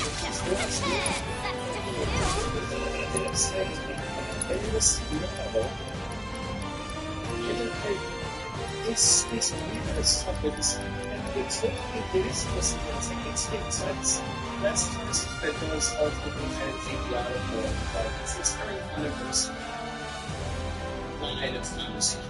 Like every single time you talk. Like in Yanks Cat, it's basically which when you like stop playing my game, I'm gonna tell you about who it is. I'm gonna tell you who it is. And by the way, I want to write about it in a way that makes it seem like I know the future. It's just like, oh, I've never seen a big guts movies like 20, 30 years from now. That's like, what's that? Big ass. Retroactively feels more changes than I think it maybe was, because you also think of how good this was the leader of the person. It's focused on being like, if we're going to be doing this 30 years, it's achievable. But it's great it's great as awesome.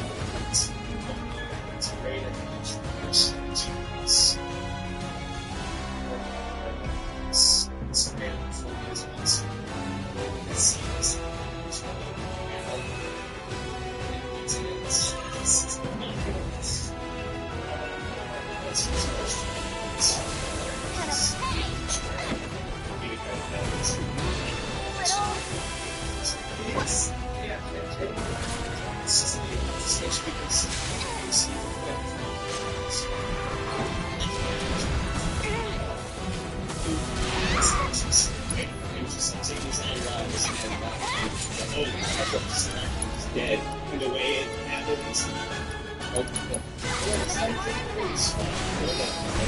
Yes, it's fortuitous because it lets you kind of imagine what the fuck. But yeah, I mean, I don't know if there's I think there's more stuff don't do this much. Like this one game is I think it's much later in the game since yet, but I think it's that's 1 year too. I like I think as I said, I still care about this character and I want to see, where it goes. I'm along for the ride. But Naked Snake is analyzing one's failures can prove destructive. Like, sometimes it's kind of depicted as like not dumb, but like inexperienced, I guess.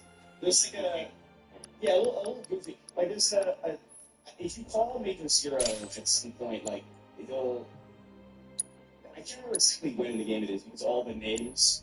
Whenever you go into new areas, can't help but wonder where we'll meet next. So many fascinating possibilities. I can't pronounce that, so I'm like, I hear this village is a treat, which explains perhaps those met previously. Needless to say, many hazards await you on the road, so take care.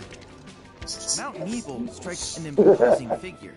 Without plans to stabilize the soil, that treacherous token in that sense, it is connected to the land of the dead. Yes. Right, yeah. It's fun. It's I don't know, it's goofy. It's serious, it's melodramatic, it's somehow all of it's balanced and none of it really takes me out. I think it's just really well-crafted characters, really well-acted in every one part. It's so strong, and it's like a like voice. Every character has a distinct voice in voice. We're done here. I like it. It's like it's probably fine.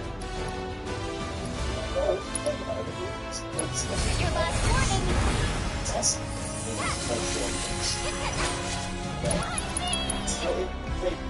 You're too kind.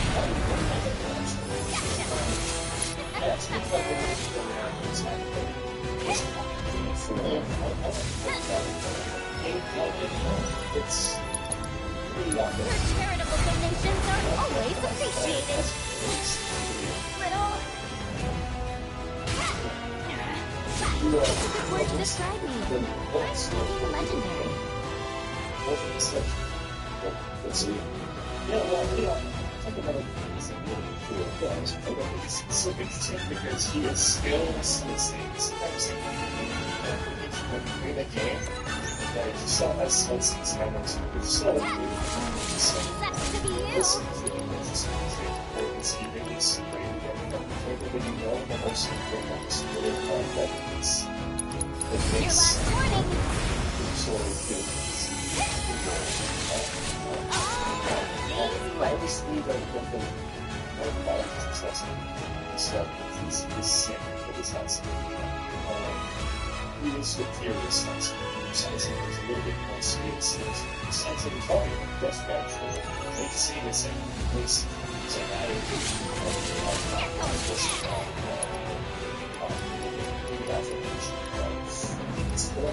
it's the best for me. It's like the story of it's yeah, just take that out to me. That's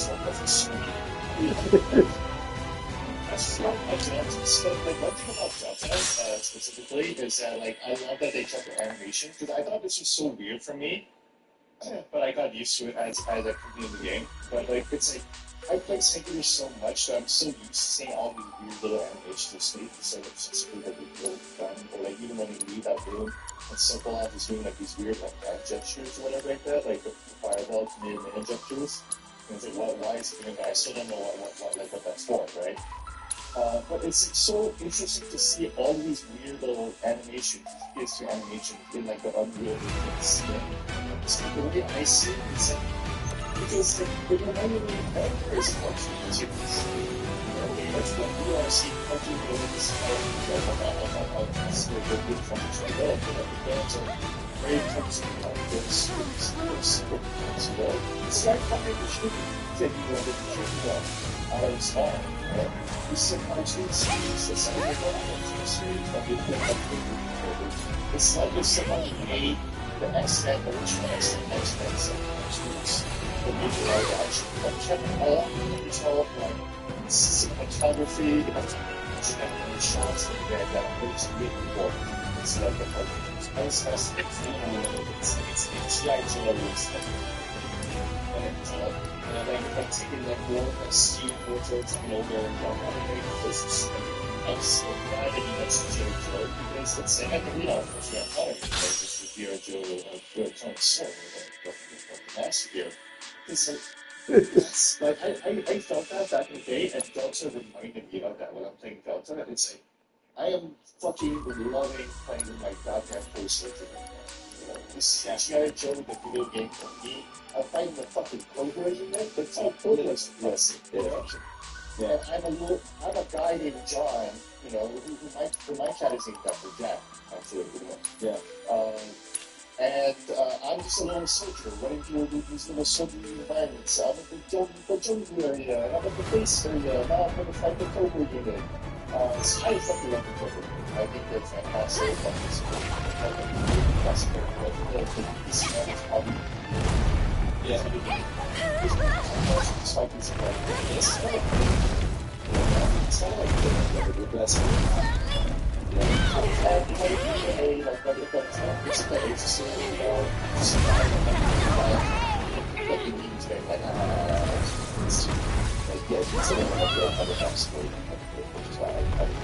So yeah, this song is so cool. And then it's really I feel like also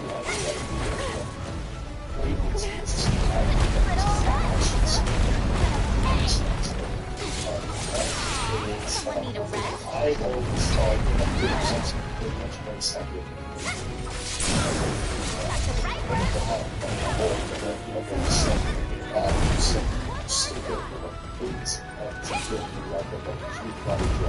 So when I got to the end, I was all about so much reference. Referencing that shit.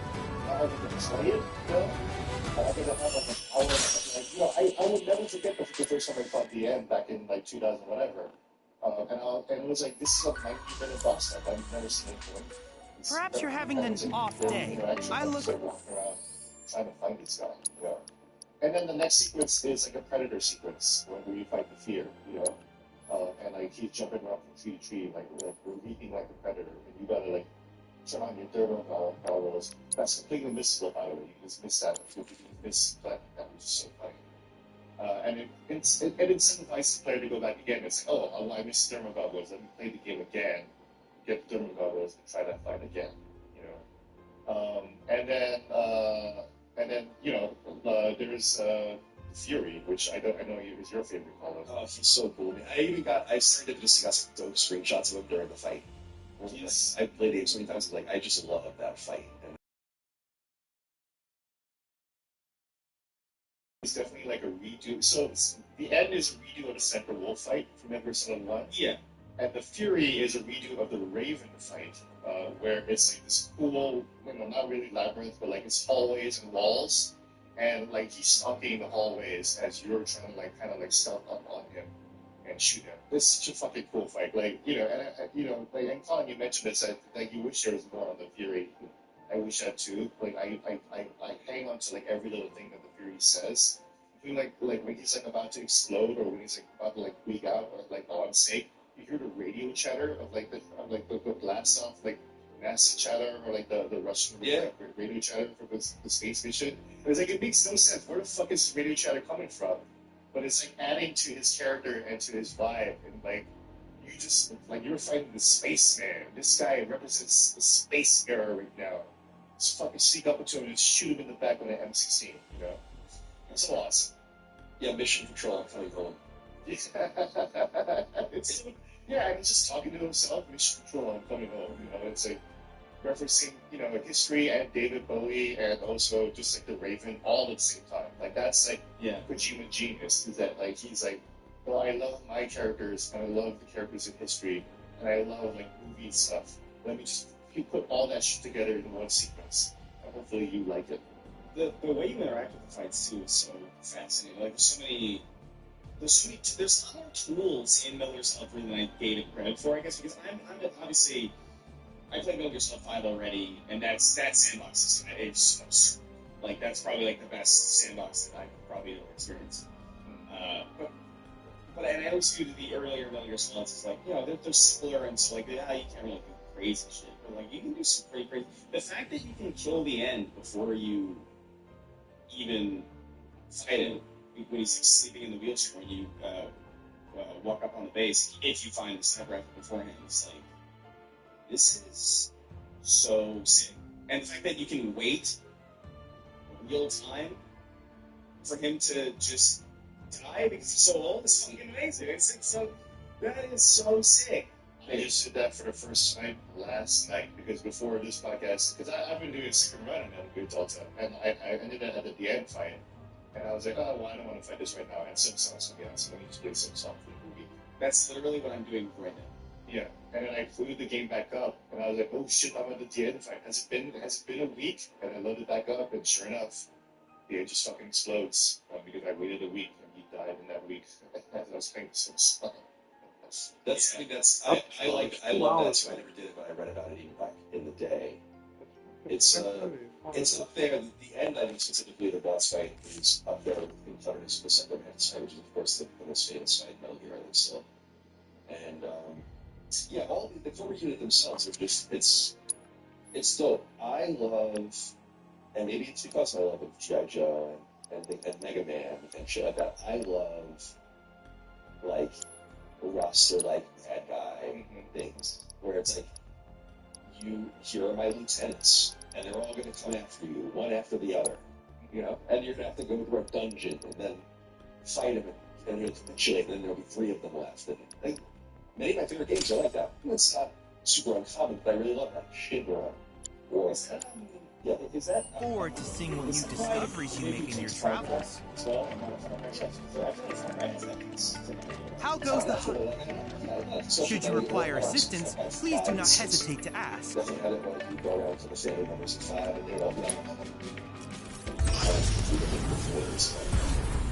Yeah, I just did that for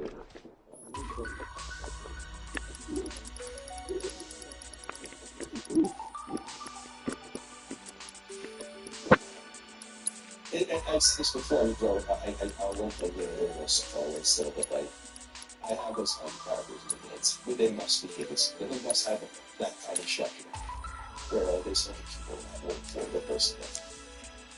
And it's you know, it's actually go and say, you know, like, well, these are girls, You got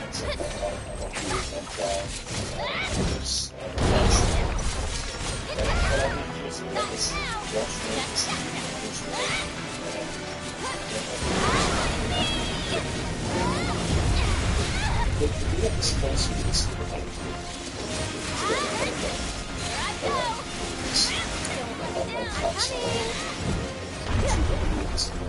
You're in good hands now.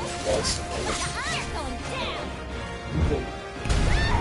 Once you make out a few bits, a few balls, like it's trapped on it's not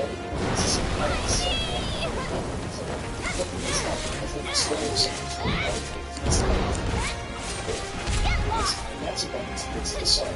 So it's there.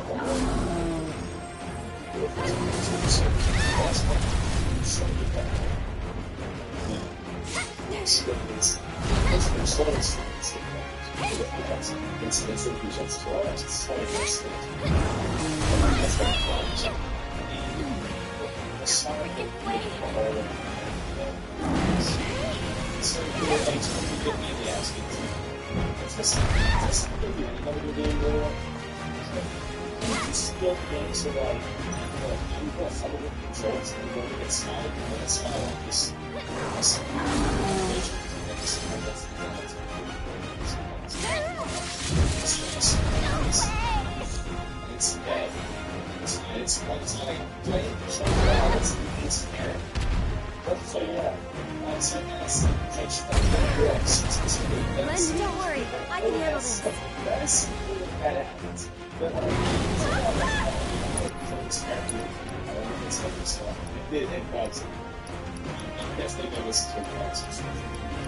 But I was like, it's which one too. My mom was really like that. Yeah, and then like, and it was just oh my god. There's no turning back. It's really, oh my god. Oh my god. It was like a constant. So silly. But, no, it's really, what a highly replayable game, too. Like, just, like, for those reasons, obviously, like, the reaction response time, yes, all of these tools, I don't know, man, it's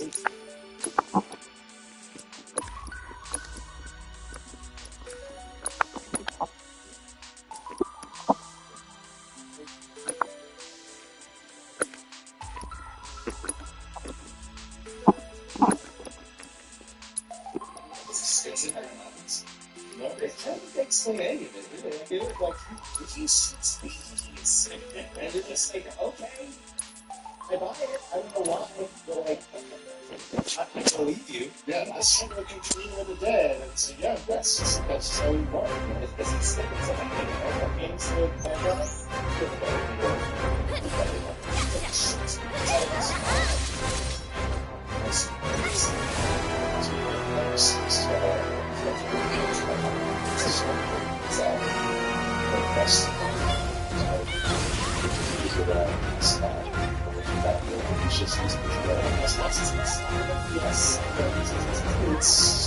just, I don't know, that's so funny. So it was that's something. It's like this. So my turn?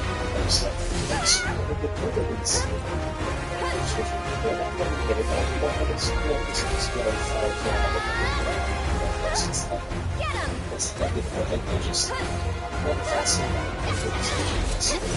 Why don't you lead the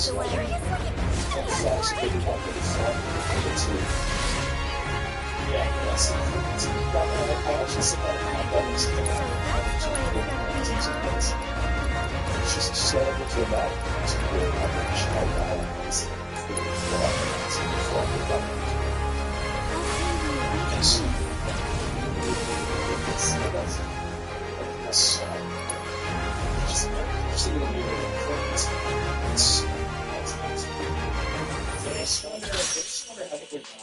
In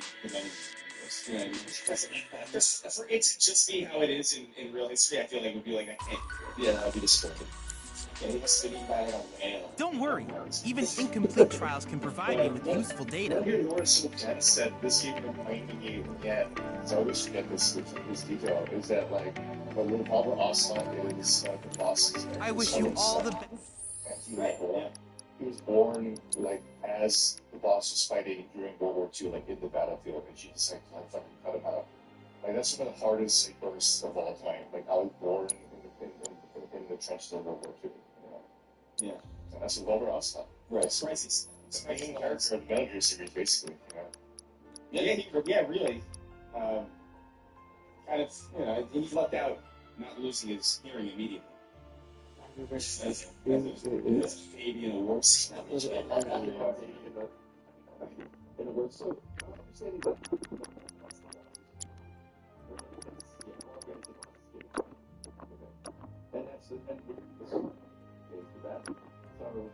Yeah. So that's why in MGS 2, that's how you're able to explain away why Liquid can take over Revolver's mind by grafting his fucking arm onto him. Because that is like remnants of the Sorrow's power of like how Revolver can somehow commune with the dead. It's like, oh, my fucking arm is dead. So, oh fuck, it's so, my dad, my dad's genes are taking over. It's so interesting. Yeah. Yeah, right. So, that's so interesting. I never made that connection.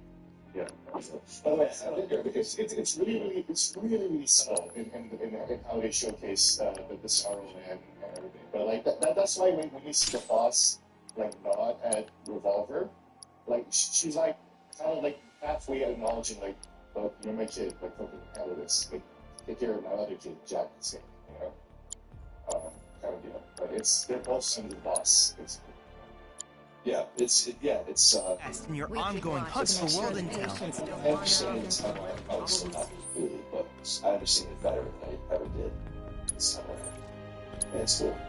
It's very clever. I wonder how much you knew between games, because as you said, you always said that you wanted to keep going, it wasn't going to keep going. And yeah, he kept releasing more, which I just wonder how much that kind of did for you. Or it's a lot of his retcon, which I think is also cool. As long as no one knew the answer to the beginning, so the retcon is for your audience, what I would say is. I think generally with great works like this, it's usually like, here's an eccentric choice, we'll figure out a way to explain it. Yeah. Later. Yeah. And then you realize, like, oh, that's cool. Oh, that could explain this. Let's do that. That's also, I mean, that's how, what's it? That's Breaking Bad was written entirely. Like, I'm pretty sure, like, I remember listening to the interviews about them. I was like, yeah, we didn't know how literally anything was going on. We also, I think because they were going to kill Jesse in, like, the first season. That's right, yeah. And then they were like, oh, everybody likes it. So, like, I think a lot of those things end up just... What a beautiful thing it is. I only wish that I had been afforded the opportunity to do so sooner.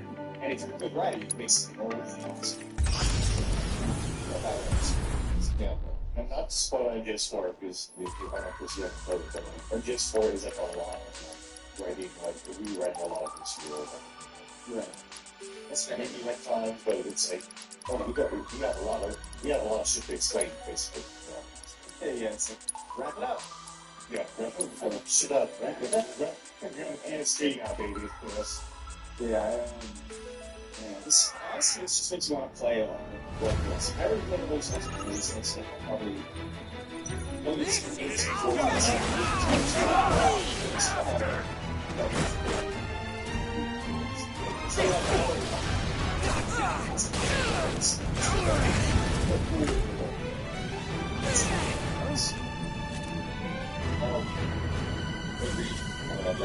We're so close. The characters so close.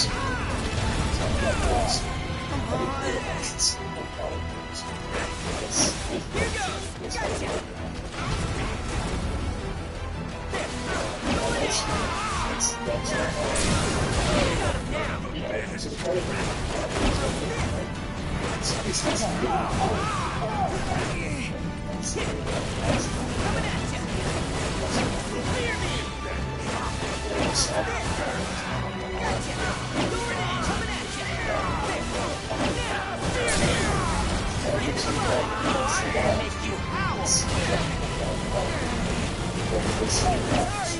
one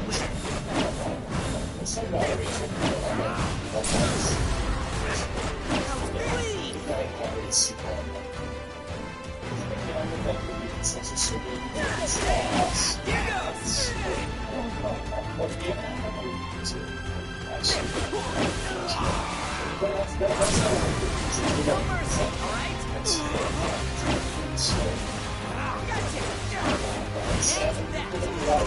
Sorry, you're mine! Coming in, clear me! Got him now! Sorry! Now, you're mine! Holy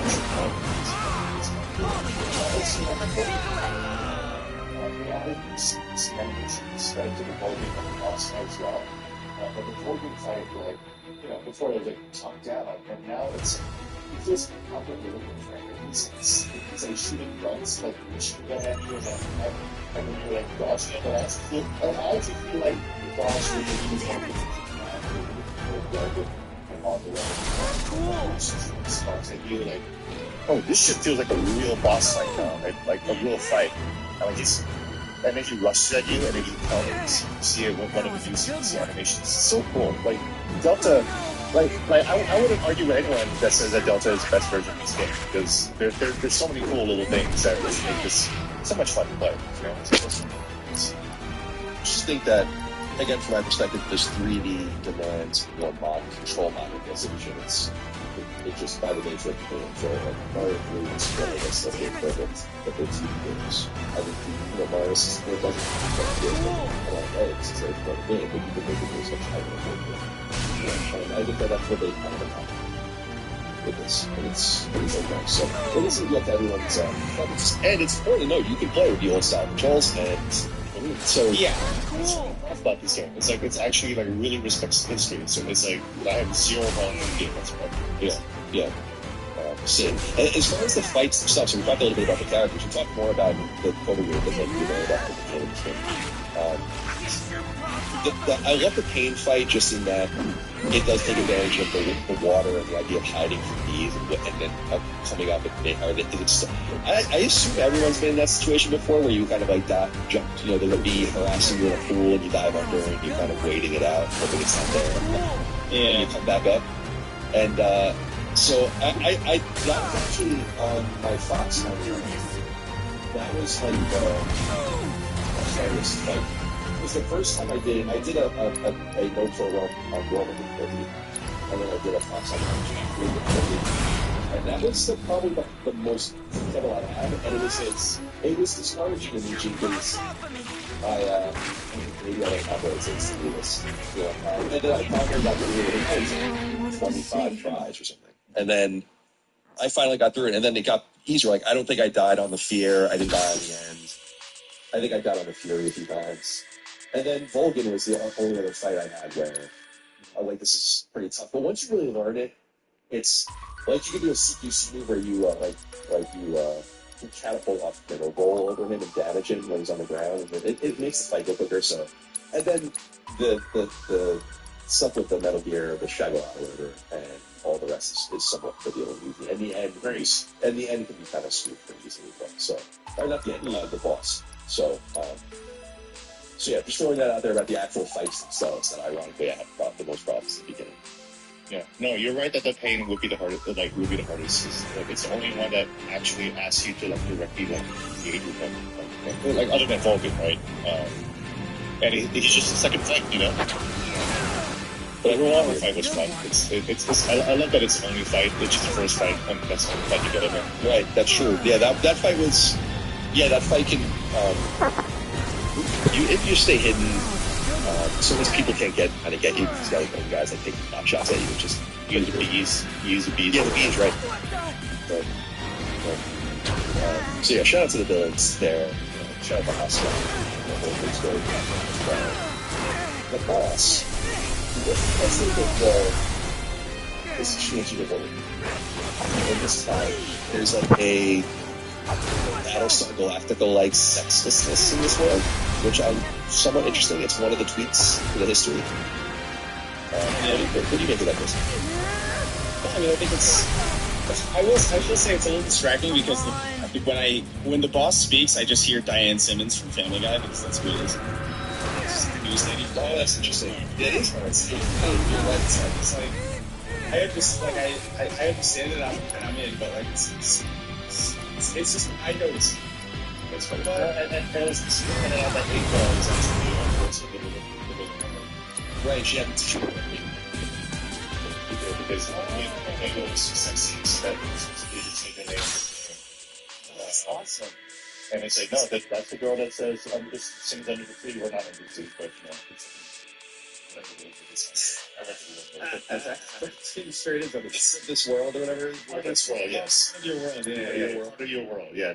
She's singing part of your world, and the next one she's super horny and wants to bounce on Jax. I encourage you to try again Right, if there's any. Crazy. And it was long assumed it was her, right? But it was like it was.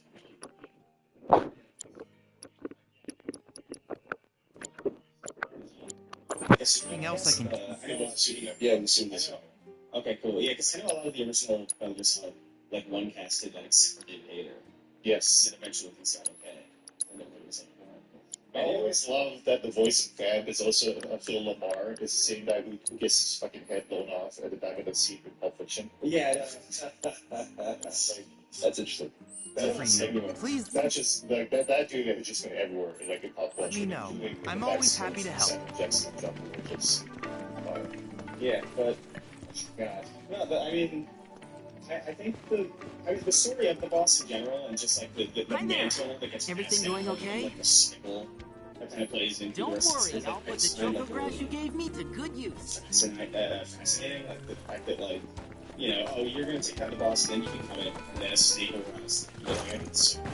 I think it's so fantastical, and it's so. I don't want to say anime necessarily, but it is. It's like this very, very storybook, almost like fable, but it's like playing out in like a contemporary kind of playground where there's Soviet Russia, the Cold War, the Chinese government. Philosopher's Legacy. It's just all this wild shit. But in the background, there's this almost kind of cosmic cycle. Yeah, like fate.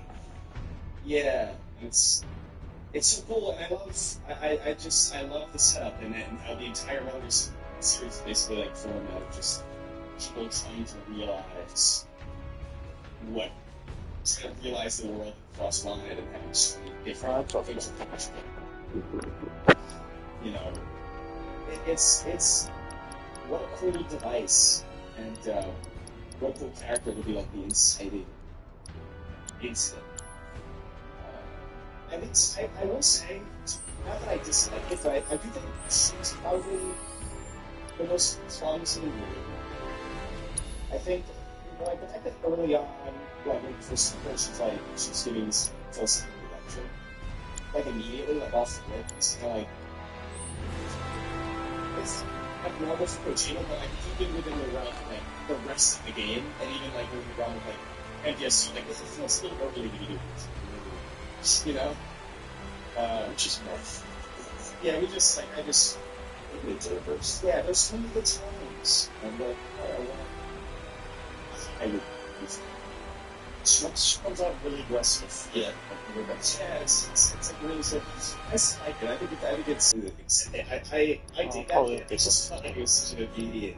It's like off the rip, where you're like, oh, hi, I haven't seen you in forever.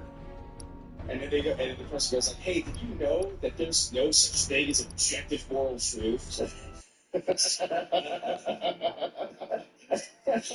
Okay, Mom. All right. Well,